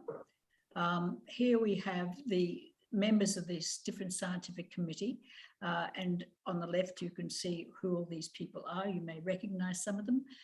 We have Design for Climate Adaptation, Design for Rethinking Resources, for Resilient Communities, for Health, for Inclusivity, and for Partnerships for Change. Embedded in all these different themes, I think some of the key issues that have come up today about migration, about climate change, about displacement, about bottom-up sort of strategies. So each of these panels now has a lot of content behind it. So let's have a look at the next slide. Again, this is rather difficult to see, I would imagine, but what Joanne and I have done is to develop the panel description, which you can see on the left. And then what we've done is to develop 7 sub-questions, sub-panels. And we had a lot of discussion about this as to what these might be. And we've sort of considered that when we would talk about the SDGs and everyday life, we would talk about the notion of people as partners. We've heard a lot about that today. We'll be talking about the global and the crisis and rising inequality. We're also, number 4 is to talk about local practices and global corporations, and some of what Supriya talked about today. We were thinking, is there more out there that we could draw upon? 3.5 is housing and the right to the city. Again, I think a lot of what we've heard today speaks to the issue of housing as a right. Another one, and I'm very pleased to, the number 6 is the digital democracies. And how do you create equitable communities? digitally. And so I think some of what Linda has talked about has certainly spoken to this issue. Lastly, and this is the one I would like to just focus on a little bit, is the 3.7, Design, Education and Resilient Communities. And we have put quite a lot of thought into that as to how you can, is there education out there which is supporting the SDGs? Could there be more done? And also in the introduction, I mentioned this UNESCO report, Knowledge-Driven Actions, Transforming Higher Education. And it states quite clearly that the SDGs should really be introduced into higher education institutions. So we're interested in sort of posing a question, could the adaptation or integration of the SDGs provide interdisciplinary knowledge and tools required to address issues of resiliency and inequality, as well as the ability to work collaboratively with communities? Past, present, or project initiatives, studios, coursework, build process, or research that demonstrate how the inclusion of the SDGs, the Green New Deal, or other resilience strategies might throw light on these questions and encourage. So we have put out these 7 different sort of headings with sub-descriptions, and we're inviting a call for papers for submissions. We've also had lots of conversation that, you know, there's academic papers, there's experience, and there's visual essays and so on and so forth. And here on this page, you can see is the formats and the dates. And so probably I would just focus on the first date. The other dates roll in quite fast behind. But by June 20th of this year, we're looking for abstracts of about 50 to 100, 250 words. And the idea is just really see who is out there, who is interested in participating, so that we get some sort of idea. So we would be absolutely delighted if everybody who is online still with us could take a good look at these few pages and also share these pages, because I think we do have an opportunity, just as we've done today, to open up so much fascinating work and so many wonderful initiatives around the world to encourage people to share those. And I think the more we share this, the more we build knowledge, the more we open up new questions beyond the usual ones that are asked, the better off we will be. So with that, I will conclude. This is just trying to get you enthusiastic and excited about participating in this World UIA World Congress next year. So thank you. Yeah, thanks, Anna. And again, I would like to just to be able for those who's watching now, who will be watching on YouTube later, if you can go back to if we can go back one slide to the formats of submission. As Anna was mentioning, we put a lot of thoughts along with other organizers of the UIA event in really thinking about submissions to be as inclusive as possible. So this is why that in addition to the typical research paper format, we're also are including visual essay, we're also including narrative essays that are, you know, perhaps ethnographic and argumentative essays as well. So this is in recognition that while we're utilizing academic process for this particular conference, we really want participation to be from all sectors and all levels. So meaning not only academics, not only architects, and it is not only through words, but also could be through images as well. So we, you know, want to be able to rely on you to be able to help us to disseminate this call, really call for ideas. It is a call for papers, but it's again a call for ideas and for participation. So so I thank you again. I think you can we can stop that, right? So thank you, and we miraculously are quite close to following our 3 hours timeline, Anna. So thank you so much again for joining. We hope that this is the beginning of a series of conversations that we will have with our international community as well as our communities here in Toronto to be able to continue this dialogue on these important issues. I will also like to say that this concludes the Daniels faculty winter term 2020 public programs. We hope and you have enjoyed your participation. And if you missed any of our events, including this one, you are welcome to watch them on the Daniels Faculty YouTube channel. And if there's any further questions or comments or recommendations to Anna and myself, please also don't hesitate to reach out to us via email as well. Thank you so much. Bye-bye.